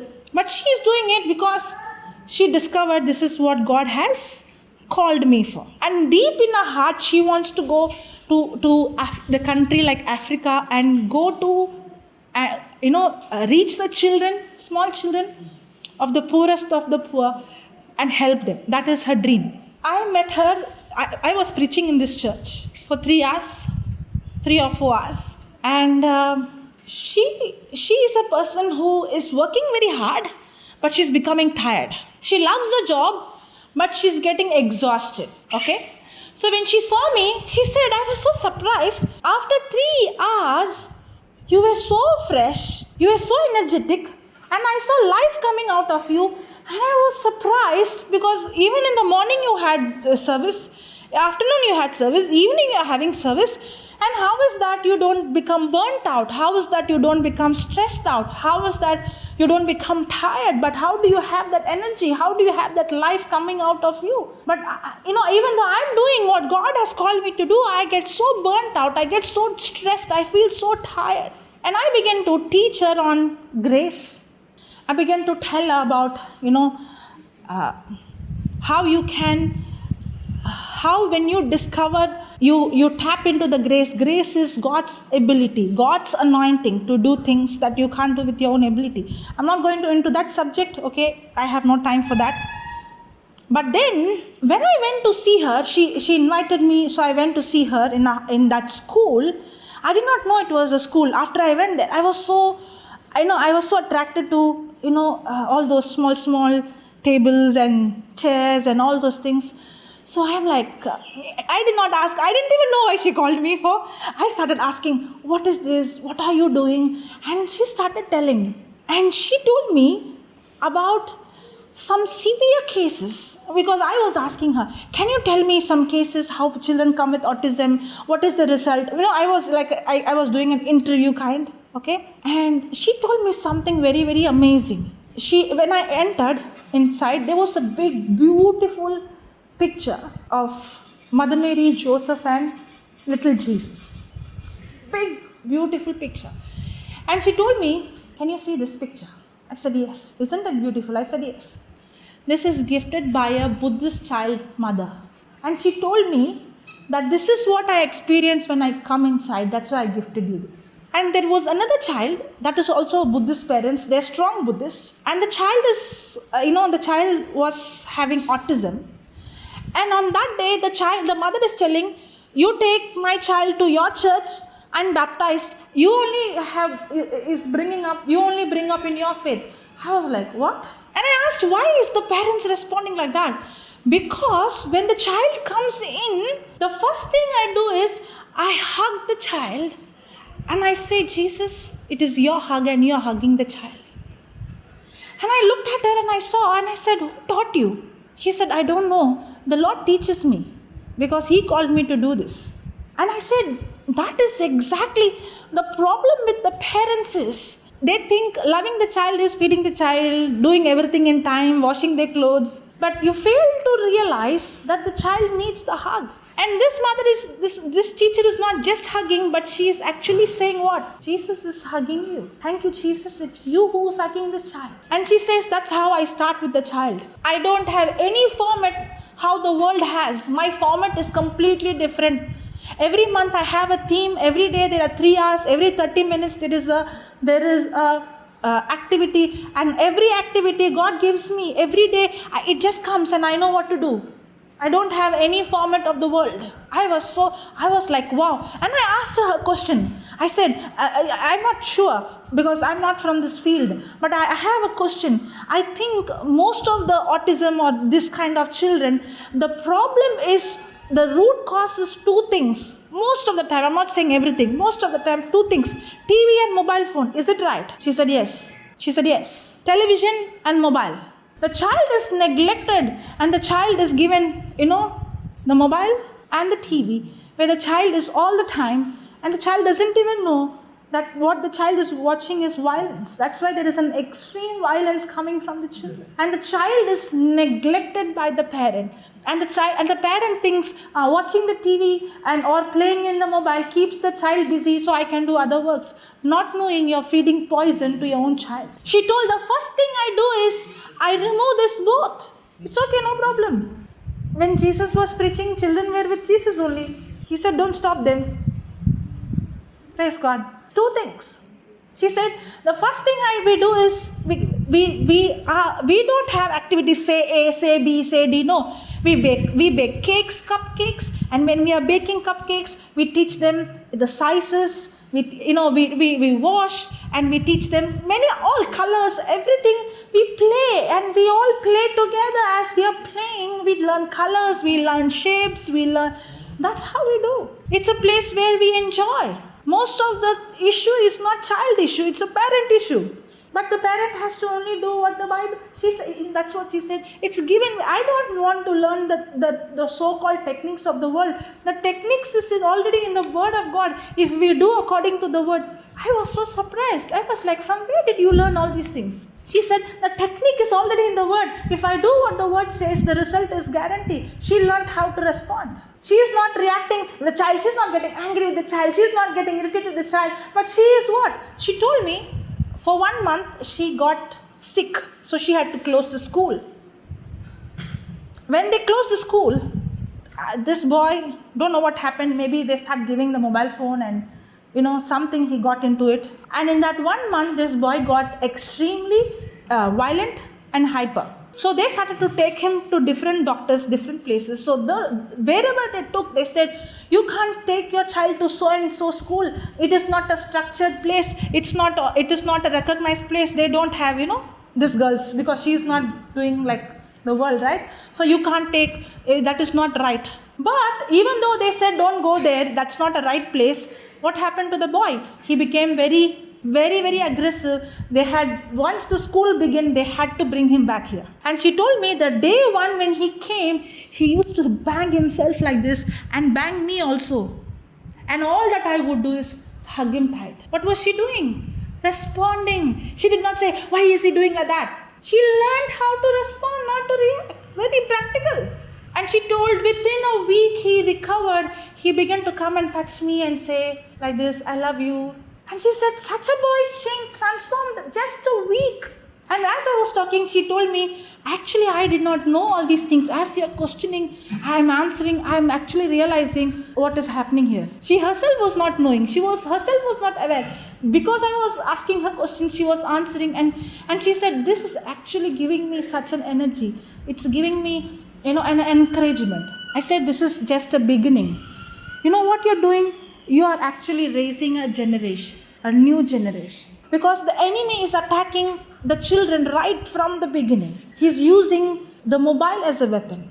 The video games, the games and all those things. And parents don't even know. They already attacked here. They think it's only a game. They don't know violence has been injected in them. Hatred is injected in them. There are games which it is about all hitting and bleeding and you don't even know. And the devil is using it as a weapon. And every day morning, she makes a small prayer and she starts. And then she starts an activity. And her activity is all about appreciating and laughing with them. She said, I roll on the floor with them. I tickle them. She's not married. I told, God has chose you to be mother of many, not just 2 or 3. It's very simple. For us, we have to do big things. We have to pray more. We have to fast more. We have to scream more. We have to shout more. No, it's so simple. We have to learn to respond. For me, if you ask me, every day preaching it's not about how better I am, how good I perform, how new topic I'm going to preach. No. Every day I have to train myself how less I involve. Christian life is not self-modification. Christian life is self-crucifying. I have to learn to interfere less and allow Him. It's simple. It's easy. But we make it complicated. That's what I told her. I know the reason why I'm not stressing, I'm not working hard. It's not me. It's not I. I'm learning every day. Lord, let me not interfere between you and your people. Let me decrease so that you do your work, what you want to do, not what I want to do, not what I want to preach. Let me not depend on my intelligence. Let me not depend on the notes. Let me not depend on my strength. I have to learn to allow Him to do the work through me. We have to learn to respond, to act according to what the written word says. So are we going to allow the fact to believe that lie? Are we supposed to respond? What is response? Respond means? Respond means? Word of God. Response means word of God? Yeah, we have to respond to word of God. Means what? Which is truth. Respond means to? Respond means what? Huh? Act. A-C-T. Respond means there is an action, not word of God. Word of God is always there, but word of God will not automatically change everything. There is an action that is required from me. I have to act according to, Jesus told the disciples to act according to what He spoke, not what they saw. Peter and John acted according to the faith they spoke, not what they saw. No, the woman at the issue of blood, she acted according to the message she heard, not what she felt in the body. She only felt later on, after she acted. The feeling did not come first, the action came first. But for us, what? We are ruled by our feelings. We want to feel good, then we will believe. No, we have to act first according to the word, and then the feelings will change. So what is responding? Responding is to act. Responding is an action. Acting according to not what I am going through, but acting according to what the written word of God says. For that, I should know what the written word of God says. I should know what the written word of God says. I have to study what the written word of God says. I have to look into the mirror what the written word of God says. I have to look into it so much that the unseen should become more real than the seen. For Jesus, the unseen was more real than the problem He saw. We also can come to that place. How many of you have physical problem, physical pain? Raise your hand. Okay, you have pain? You have pain? Okay, come.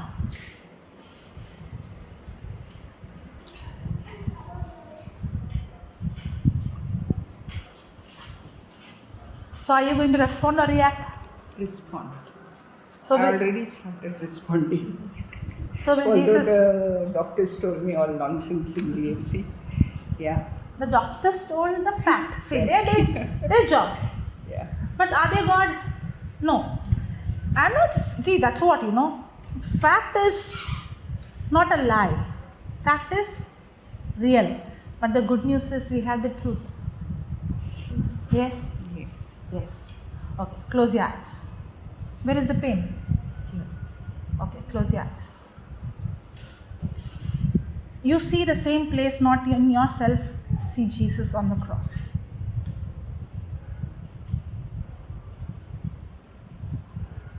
See, He has taken, the Bible says,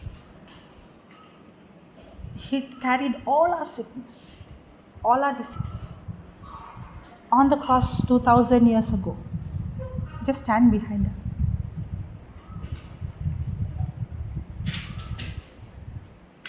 He did not take only your sickness, but He took the sickness of the entire world.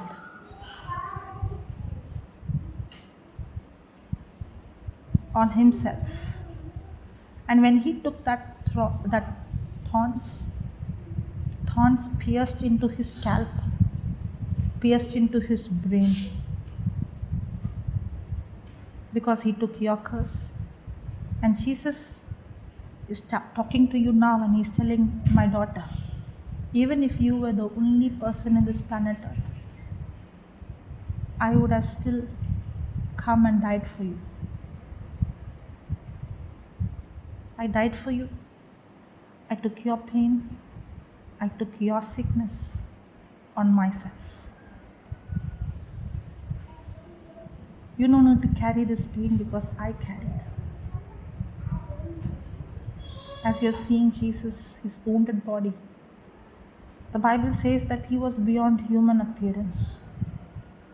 Every bone in his body was visible because his flesh was torn open with every whip. Like how the dog would pull the flesh out, so his flesh was torn open.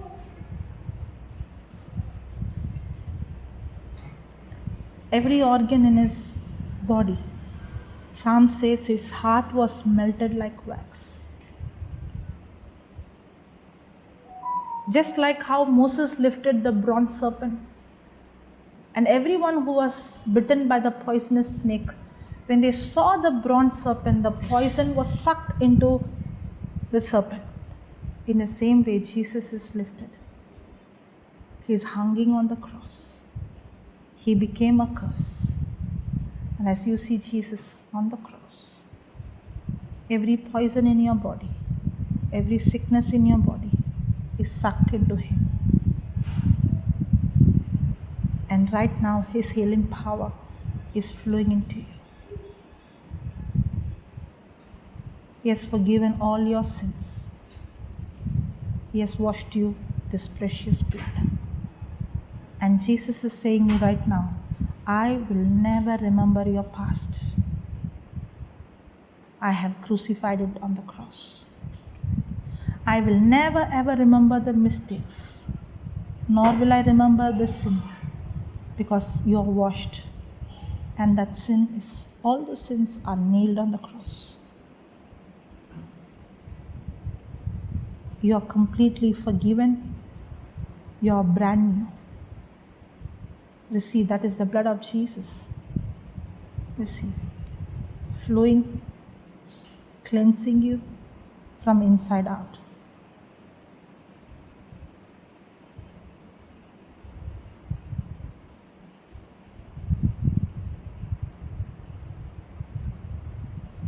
Thank you, Lord. Just as how you have forgiven her, with the same anointing, she is also choosing to forgive every person. Every person. Not with her forgiveness, but the forgiveness that she received from you, Lord. Just like how you forgave her, and you are not going to remember any of her past, as she is making the decision to forgive everyone and not remember any of the past. Yes. Yes. That is responding. That's God's power. That's God's power on you. That's God's creative power. That's God's love.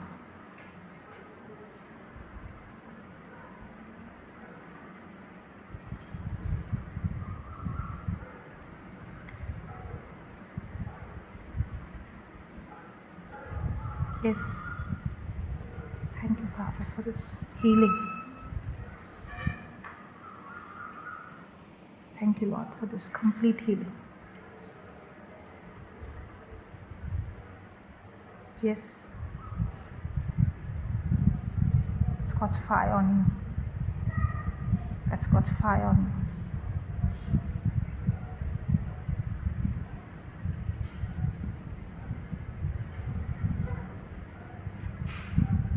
It's God's fire on you.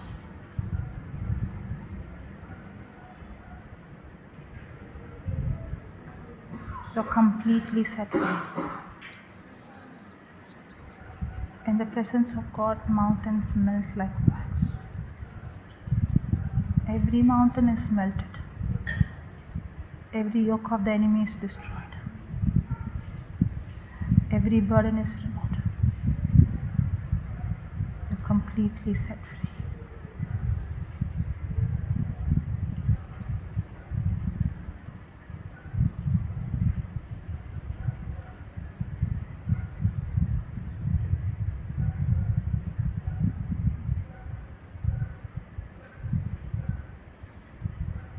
Every sickness has left you. Every pain has left you. You're completely healed. Praise God. Okay. Jesus. It's gone. How do you feel? How long you were having this? Long time, maybe about a year, but it's increased quite a bit now. For a year, and it was increasing, and now Yeah. it's gone completely. Yeah, it is. Praise God. Thank you, Jesus. You had any other pain? No, I had a plate in my ankle. Because of that only I was falling. Now move. Yeah, that is okay. But the plate is still there. The plate is not there. It's gone. It's turned into bone. It does happen. It does happen. I have seen people who have rod inside. They move their leg and they say it's not possible. Why it's not possible? There is a rod inside. There is something else inside, and I can't move, but I'm moving. I don't know whether it became rubber or it became bone, but it does happen. Believe. Yeah. Yes, God. Yeah, thank you. Can you say what was Jesus. happening? Can you tell us what was happening?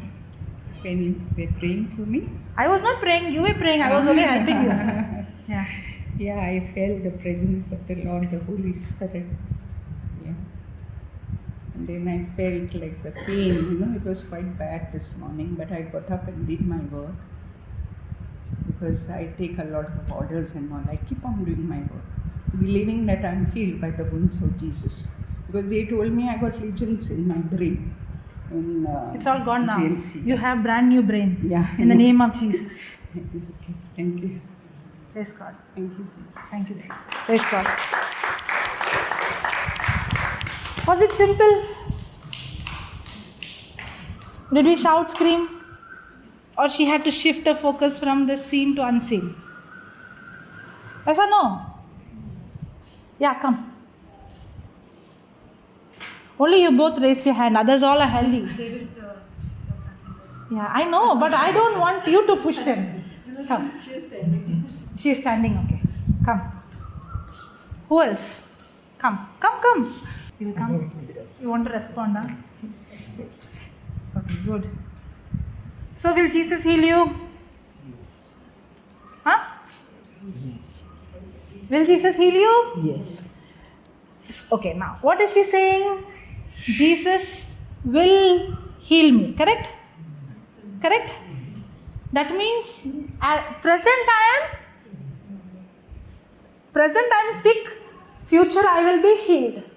So faith is now or faith is in the future? Faith is now. So will Jesus heal you? Yes. So now? Now? He will heal you. He will heal you or he has healed you? Okay. What you are giving me both answers. Read. 1 Peter 2:24. Listen, okay? When you listen, you have to respond. Good. He himself bore our sins in his body on the cross so that free from sins we might live for righteousness. By his wounds you have been healed. I am healed. will Jesus heal you? Yes, sure. I am already healed. There is so much contradiction. You know how it is? Maybe you asked me for a gift, okay? Yeah. Now, do you believe I will give you? Yes. Yes, I believe you will give. I got it. Which one is correct? You believe I will give you or you already received it? Already received. Both are different. Both are different, no? Yeah. If you say I will, it is not yet happened. So will Jesus heal you? Now do you understand what I go through every day? Will Jesus heal you?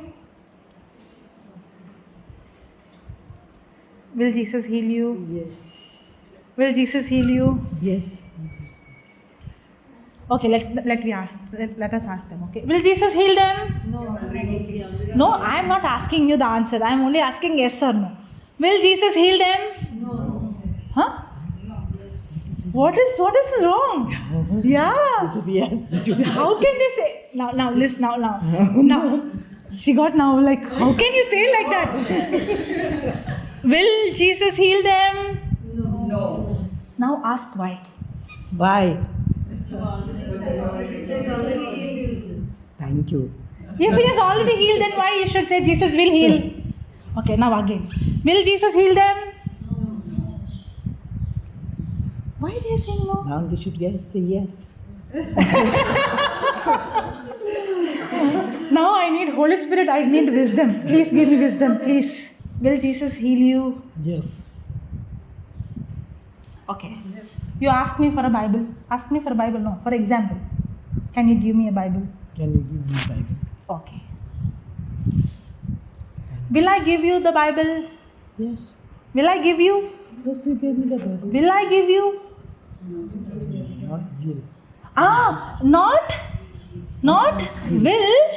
You gave me the Bible. Same question. Will Jesus heal you? He will heal you or already gave you? You already gave. Now again. Will Jesus heal her or heal them? She can't understand. She can't understand, it seems. Can anybody help me to make her understand? Yeah. Aunty तुका म्हणतो एक mobile आमकडे घरात चाय येना easy कितें आतां घरात चाय एकदम इजी एस्कोलास्टिकागे घर यूज करता न्हू आतां तुका हांव म्हणटा आंटी म्हाका चाय दी तूं कितें म्हणटली बरें आनी तूं मुको दितली तुवें चाय दिली म्हणटी तुका चाय उरतली उरपाना न्हू आतां हांव दुसरे दीस येता आनी म्हणटा आंटी म्हाका एस्कोलास्टिकागे चाय दी हांव दिल म्हणटली न्हू तेशें म्हणटात सिस्टर जेजू जेन्ना फुरसार मेलो तेन्ना जेजून कितें केलें आमकां पेकोवणी दिली सो जेजूको आनी आतां ना पेकोवणी तुका दिवपाक ऑलरेडी तुका दिलो आहा तुवें आतां कितें करूंक जाय जेजू आर्गां दिवपा जाय आपल्या पेकोवणी मेळ म्हणपा जाय She understood. Yeah, I could see that in your face.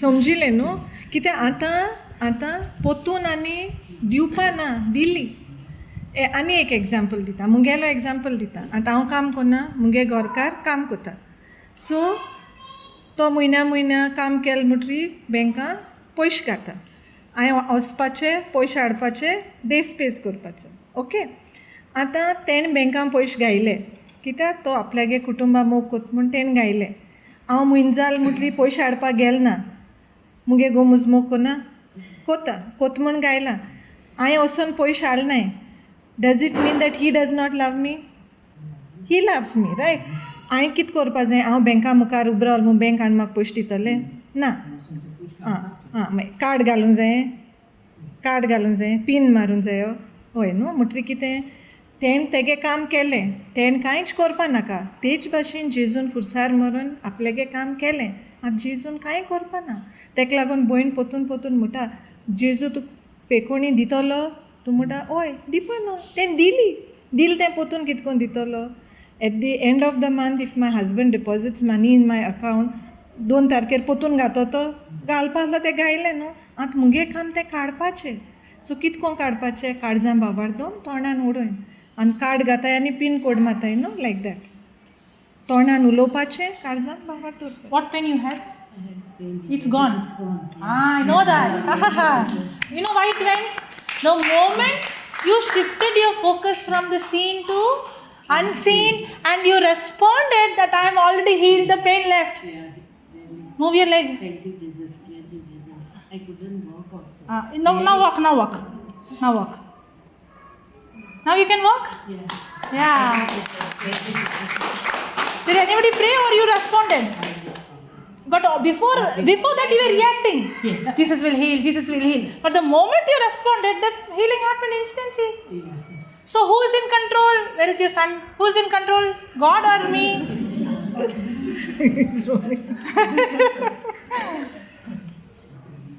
Ask her again. Will Jesus heal you? Thank you. Sister. Thank you, Jesus. Thank you, Jesus. Aunty जेजू आतां तुका पेकोवणी दितलो दिली Very good. Very good. Now tell her to say this. Jesus in Konkani say, Jesus, every bone of yours was out of joint. By that pain, I'm completely healed. जेजू तुजी Tell her to close her eyes and tell her to see Jesus. Aunty दौड़दाम आनी खुर्सार मारलो जेजू इमाज तुझ Somebody stand behind her, please. खुर्सार मारलो जेजूगे इमाज तुझ दोळ्या मुखार हाड आतां पवित्र पुस्तक स्तोत्रान कितें म्हणटा 22वो चॅप्टर 14व्यो हावेसवोर पवित्र पुस्तक म्हणटा जेजूचें काळीज मेणा भाशेन विरोन गेलोलें आनी ताजी एक आड जॉयंटांतुलें भायर सरलोलें तेजे वरवीं तुजीं सगलीं आडां सारकीं आसात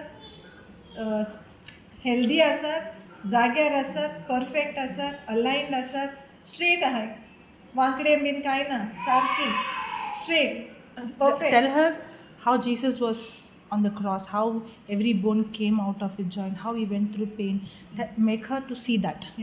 सो ते एक तुगे इमॅजिनेशन कर जेजू हितू ते खोश्टवतालो कितको न्हू एकू आमगे हाड कुशीन चल जाल्यार आमकां कितू दूख लागता न्हू एक हाडू भायर चल जाल्यार जॉयंटांतुलें जेजूगे सगलीं हाड जॉयंटांतू भायर सरलोलीं each and every bone in his body was out of joint So he was poured out like water. सगलीं आतां आमगे बॉडी स्केलेटन आहा न्हू सगलीं हाड तोरी भायर सरलीं मागीर आमी आमकां आनी शेप उतोली आम सगलीं फ्री फ्लोईंग जातोली न्हू तेश कोन्न सगलीं हाडां ती भायर सरलोली ती दूख कितू आसता ती तूं इमॅजीन कर जेजूगे His कुडीन whole body was bleeding. His flesh was torn open. All the bones जेजूगे were receding. कुडीन इतुली दूख आहलोली आख्खी तेगे कूड रगत तेगे व्हांवतालें तेका सोयत्या मार गायलो तेगे आख्खी स्कीन पिंजलोली ती आख्खी पिंजलो ते खातींतल्यान तेगे रगत व्हांवतालें इतुली दूख आसलोली आनी ती दूख तेणें तुज पासत सोंशिल्ल्या सो तुगे दूख आतां जेजूगे फुरसार जेजूको पावली आनी जेजूगे हिलींग तुगे कुडी पावलें म्हणटरी आतां आनी दूख उरना आतां सगळी पेकोवणी आतां सगळें बरेंपण in Jesus' name you are completely healed and set free from every... As you are seeing Jesus on the cross, every pain sucked into his body, and you are receiving new knees now.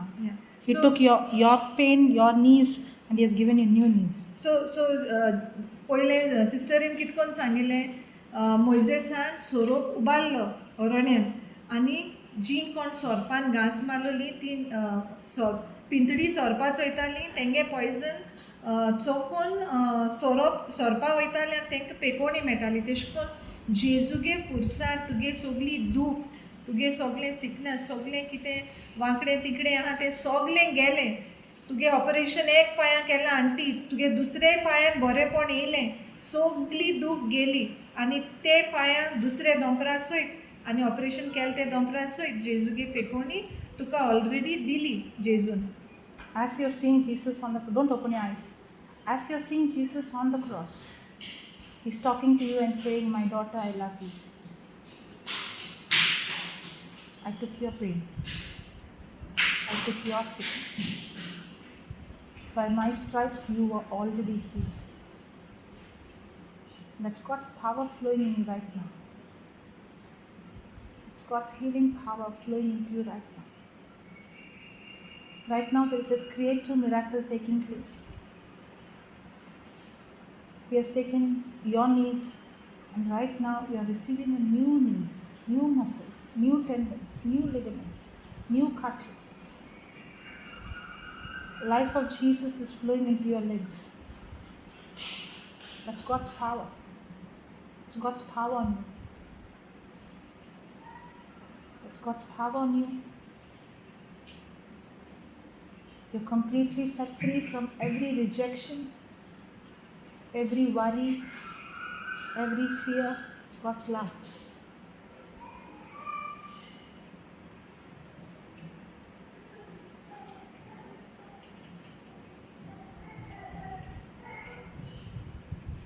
Yeah, receive. Receive. Receive.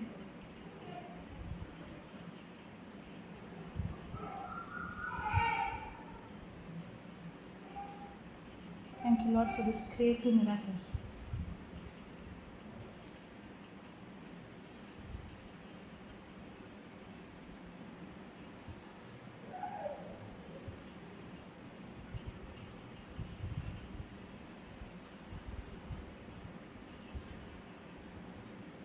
Move your leg now. Yeah. Yeah. Again. Yes. Very good. Very good. Very good. Yes. Say thank you, Jesus. Can you see the difference? You can't move like this? I couldn't move little bit also. You couldn't move little bit also? This, This leg? yeah. But now, Now as you're moving, it's becoming more free? yeah. Now come on, walk. Thank you, Jesus. By your wounds, I'm completely healed. You have to teach her, Jesus, every bone of yours was out of joint. Teach her that. Yeah. Jesus, तुझी सोगली आना, jointa Say with her, no? Help her. Thank you, Jesus. Say what she's saying. Jesus, तुझी सोगली आना, jointa तुझी by सोगली, आणि ते दुखी बोलवी. Very good. तुझी सोगली आना, Don't focus on your legs. See on Jesus' legs and say, yeah. Focus. Jesus. जेजू तुझी सोगली आना, jointa तुझी बाई सोगली. Yeah. ते दुखी बोलवी, मुझी आना सोगली. Good side. You saw how she was walking earlier? Thank you, Jesus. You're walking normal now. Now walk faster without holding my hand. Thank you, Jesus. Walk faster, walk faster. You're healed.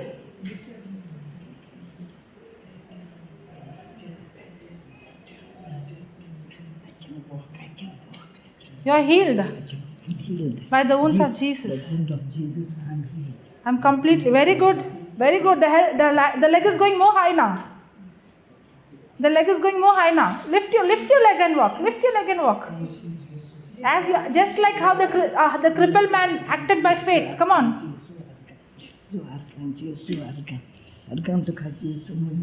Now it's time for you to run.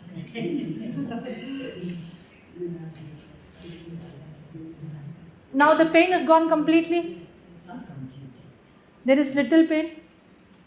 How many percent? I could not even turn so much. So Okay. I can walk so much, I can lift. Praise God.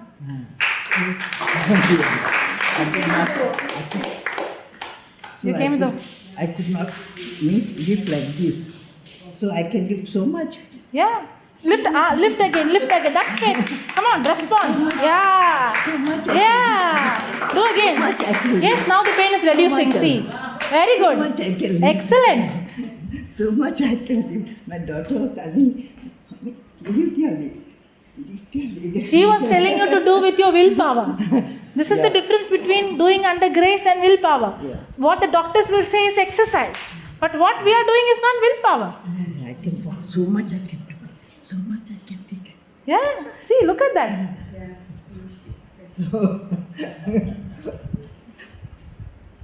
I knew Jesus will heal me. Jesus really heal you again. Oh.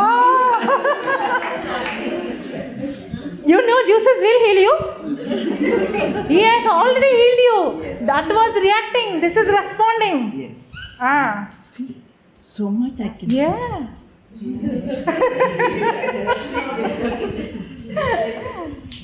Because the person who has been there knows that, if you have been there, you know what it is to receive the healing, right? See how much I can put up. Yeah. It's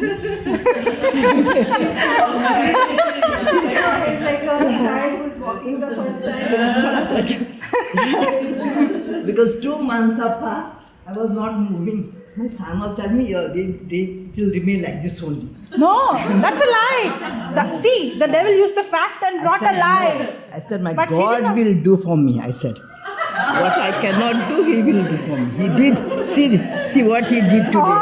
After seeing also, still she's saying God will do. See, She said like that. He She said made like me that. to show all the people Yeah. what He have done. Yes. You know? Yes. See, Yeah. so much, my God.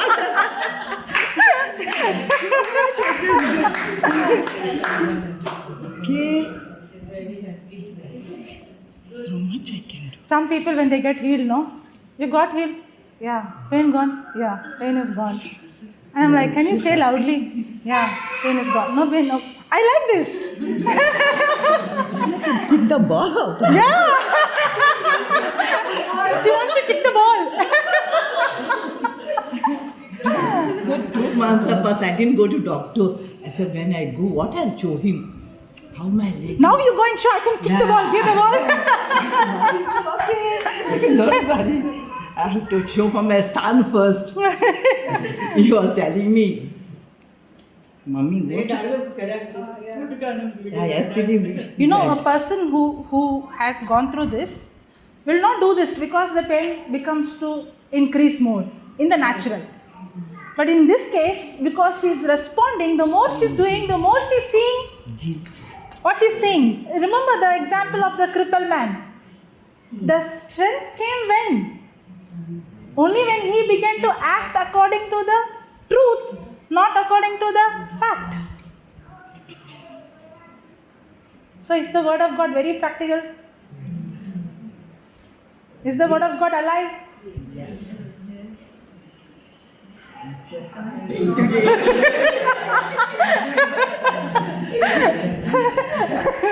Very happy.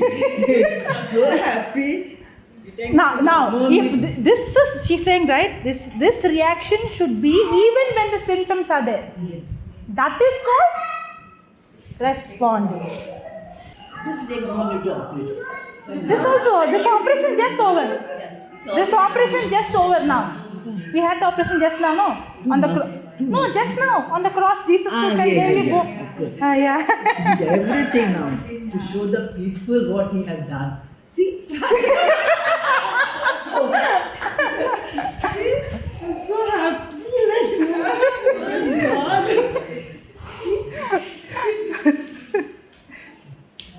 So when I go home, I have to go and do them. To show them. Yeah, sure. Show the glory of God. Yes. Tell what the Lord has done. Thank you, Jesus. Thank you, hallelujah, Jesus. Thank you, Jesus. What you have done for me. Thank you. Thank you, Jesus. Thank you, Jesus. Thank you. Okay, thank you. Sister. Thank you so much. Thank you so much. So I can forget. Yeah. This day I will never forget. It will always. My job is every day this. Just imagine, every day on heaven. I was waiting for this day. Every day I was saying. But this day was over 2000 years ago. You responded today. Correct? This healing happened 2000 years ago today. Exercise. I like that. I will not tell her, go and sit. I will not say that. I will not say because I like that. You keep doing, no problem. So, okay, anybody, you can keep walking, they'll come. Anybody else? If nobody else, let's all stand. Yes. Yes. Concluding prayer, I would just like to, in brief, share the testimony. Yeah, please. Share. And where you are going to stand? Okay.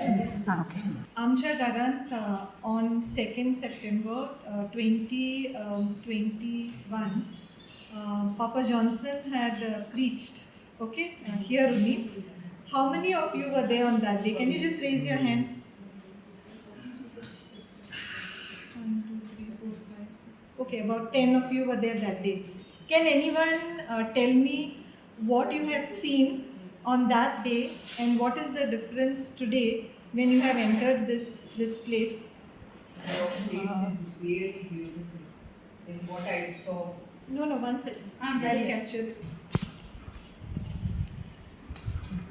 That day it was like in a mess, your place, but it's really beautiful now. That's what I said to you when I entered. Okay. You know? So you agree, sister, that what you had seen a year and a half back and what you are seeing today is completely different picture. Totally different. Yeah. So which is better? This, This. of course. Praise God. Anybody else? Anybody else can say anything that they have seen? The walls are different, tiles are different. The walls are different, the tiles are different. Okay. And the overall look? Overall look is marvelous. Praise God. So I asked the people who had come 1.5 years back because I wanted to share what happened in this time, how the change happened. Now, most of you already know that I had the affliction of cancer in September of 2019. And through that journey, I got to understand the Word of God, the love of God, His forgiveness, His healing, redemption. And when I started journeying with the Word of God and I received my healing, and I was studying the Word of God, continually, even after I received my healing, I was listening to this teaching which spoke about vision, making a vision for yourself. And it is based on Habakkuk 2 and 3. So what I could see this house was, because it is a structure which was more than 100 years old, and no upkeep, in a sense, we hadn't managed to do any maintenance on it. The walls, the paint was peeling, there was crack on the walls, the ceiling was getting damaged. And in all of this, when I would look at my house, it would be like, when will my house be beautified? So when I listened to this teaching on making a vision, I made a vision for the house, and I like to read this to you. This was a vision which was made on 20th of December 2020. Vision according to Habakkuk 2 verses 2 to 3. My house is beautified, the structure is restored, and the existing handiwork is done just as beautiful as it was done originally. Everyone entering my house is blessed in the name of Jesus. This house of mine is blessed to be a house where the gospel is preached. This house is used to win souls for His kingdom. I have the mind of Christ, and the Holy Spirit has given me the wisdom and understanding of the scriptures. Thank you, Jesus, for giving me the wisdom according to James 1:5. I believe that I am blessed with every spiritual blessing in the heavenly places by Abba Father in Christ Jesus according to Ephesians 1:3. Abba Father, I love you and I thank you. My God supplies all my needs according to His riches in glory in Christ Jesus according to Philippians 4:19. I love you, Jesus, my Savior, my Lord. Let there be light, Genesis 1:3, on this vision, the light which is the Word, which is Jesus. Let there be love, true love of God. Thank you, Jesus. Praise you, Jesus. Amen. So this vision was made in December 2020. At that point in time, I also did not know how it would happen. And it's just like, when Angel Gabriel came to Mother Mary with the news of the Annunciation, she also did not understand, but she believed. She believed when the angel told how it would happen, how the power of the Holy Spirit would overshadow her. So in the same way, when I made this vision, really I didn't know how it would happen. I believe that the Word of God is true, and the Lord is faithful to His promises. Every promise of God is a yes and amen in Christ Jesus. So when I made this vision, I believed that the Lord is bringing this to pass. And even though when we started off this work way back in August of 2022, we made a plan with an X amount of budget. And eventually, when the whole work is done, we have spent 2.5x of what was budgeted. We have made certain extensions, and the Lord has sent people in our lives supernaturally who have come and helped us. Like if I needed some advice on the painting, even the choice of colors. I had people who came into my house. They advised me what color I should choose, which room has to be what color, and all this has come without any charges. So God has supernaturally sent people in our lives, be it carpenters, the tile fitters. When you have a look around the house, you will see how meticulously the work has been done. Even the tile fitting work is done so beautifully. So I just knew one thing is that when I make a vision and I believe in the one who has given that promise, and my vision is not for me, my own selfish desire alone, but it is for the kingdom, that I want to use this resource. When I was married way back 17 years back, I used to wonder, why did my husband's ancestors build such a big place? We can't even maintain it. But at that point in time, I did not understand the significance of it. But today, I do. And now I know that this house, which was built to be such a big structure, it was so that God's word is proclaimed. So many people at one time can sit together. And today is the first class that we have had since the blessing of this house after the renovation. So I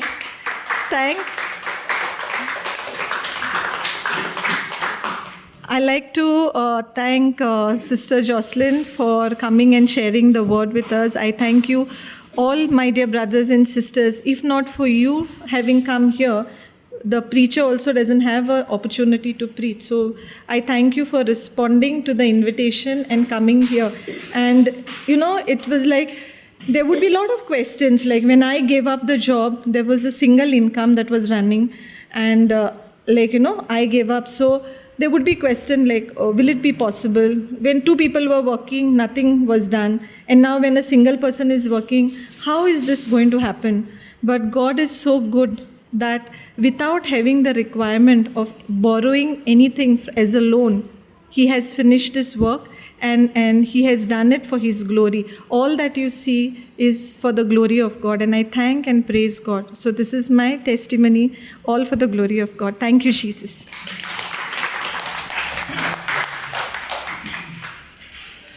Praise God. So let's all stand.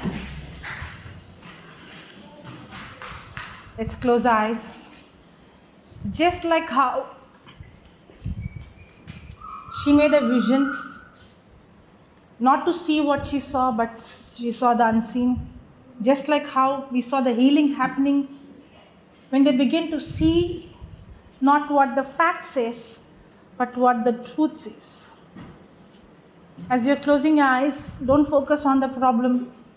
Don't focus on the situation. Don't focus on what you're going through. But see what Jesus did for you on the cross. He took your shame. He took your pain. He took your sin. He took your punishment. He took your evil. He took every curse. He nailed it on the cross. As you are seeing Jesus on the cross, right now His love, His healing power, His anointing is flowing in you right now. That's God's power on you. That's God's power on you. That's God's love. Where there is the Spirit of God, there is freedom, there is liberty. And right now, the presence of God is here. And there is healing take place. There is healing that is taking place. Not only physical healing, healing from hurts, healing from rejection, healing from pain, healing from the past.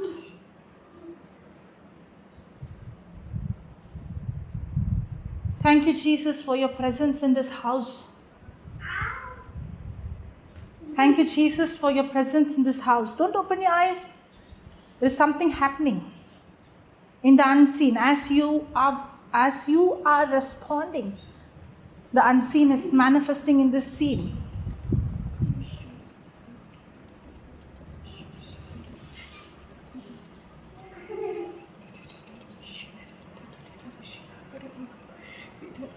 It's God's love.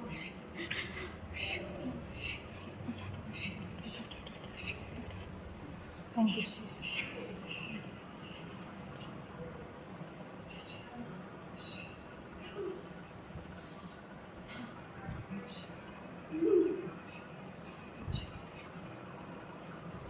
It's okay, don't worry about the children.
Jesus loves you. Jesus loves you. He loves you. Yes. You see, He's filling you with His unconditional love.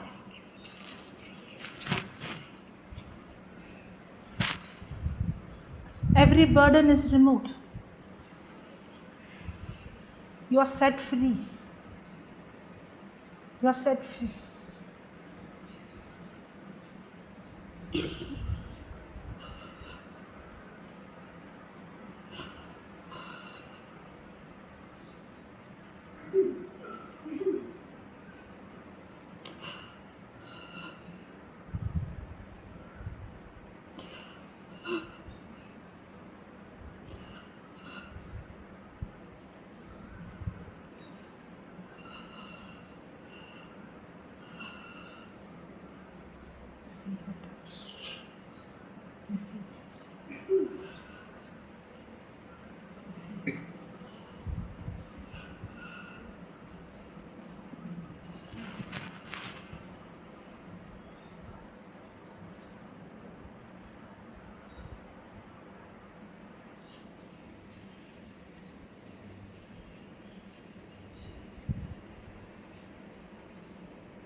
You're completely set free in the name of Jesus. It's God's fire on you. It's God's fire on you. He loves you. He has a great plan for you, a future for you. Receive. Receive. Receive. Receive the love of Jesus. The same Lord who touched Job is touching you. Thank you, Father.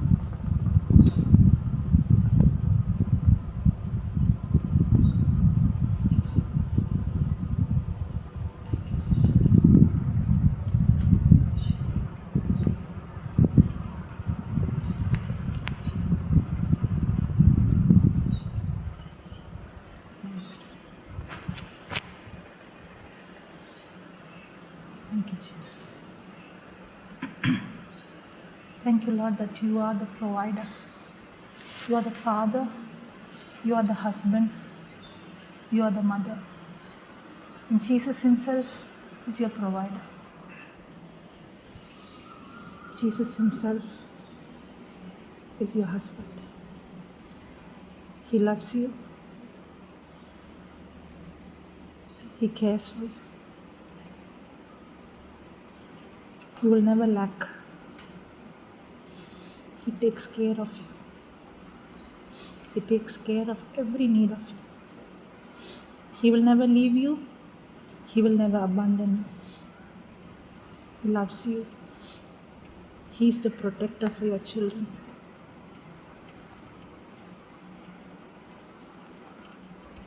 And He is your comforter. He's comforting you now. He's comforting you now. It is Jesus who's hugging you and comforting you and healing you.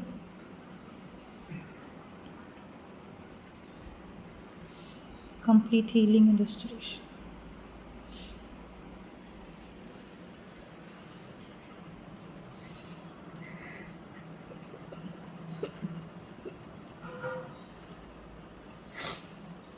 It's God's love. It's God's love.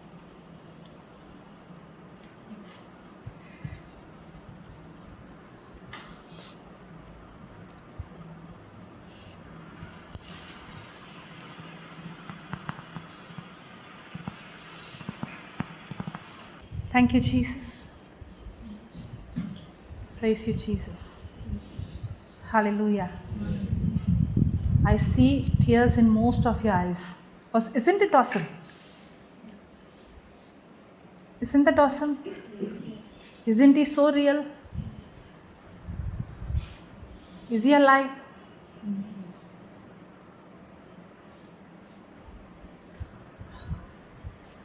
And God wants us to live heaven on earth. He doesn't want us to struggle with our problems, but He wants us to walk upon the water like how Peter walk upon the problems and be victorious. Problems will surely come, but He will teach us how to overcome it, how to be victorious in the situation. Not allow the storm to kill you, but take authority over the storm. How? By responding. Thank you, Father. Thank you, Jesus. Lord, we thank you for your presence in this house, Lord. Thank you, Lord, as she testified and as she believed. We believe, Lord, this house is your house and this seed is planted. This is just a beginning. And this house is to preach the word. And I pray that every person, not only this house, I also pray for everybody. I pray, I speak the same life into their house, that when they enter into the house, they experience your love and your presence. Thank you, Father. Thank you, Jesus, for teaching us not to react but to respond to your word. Thank you, Lord. In Jesus' name we pray. Amen.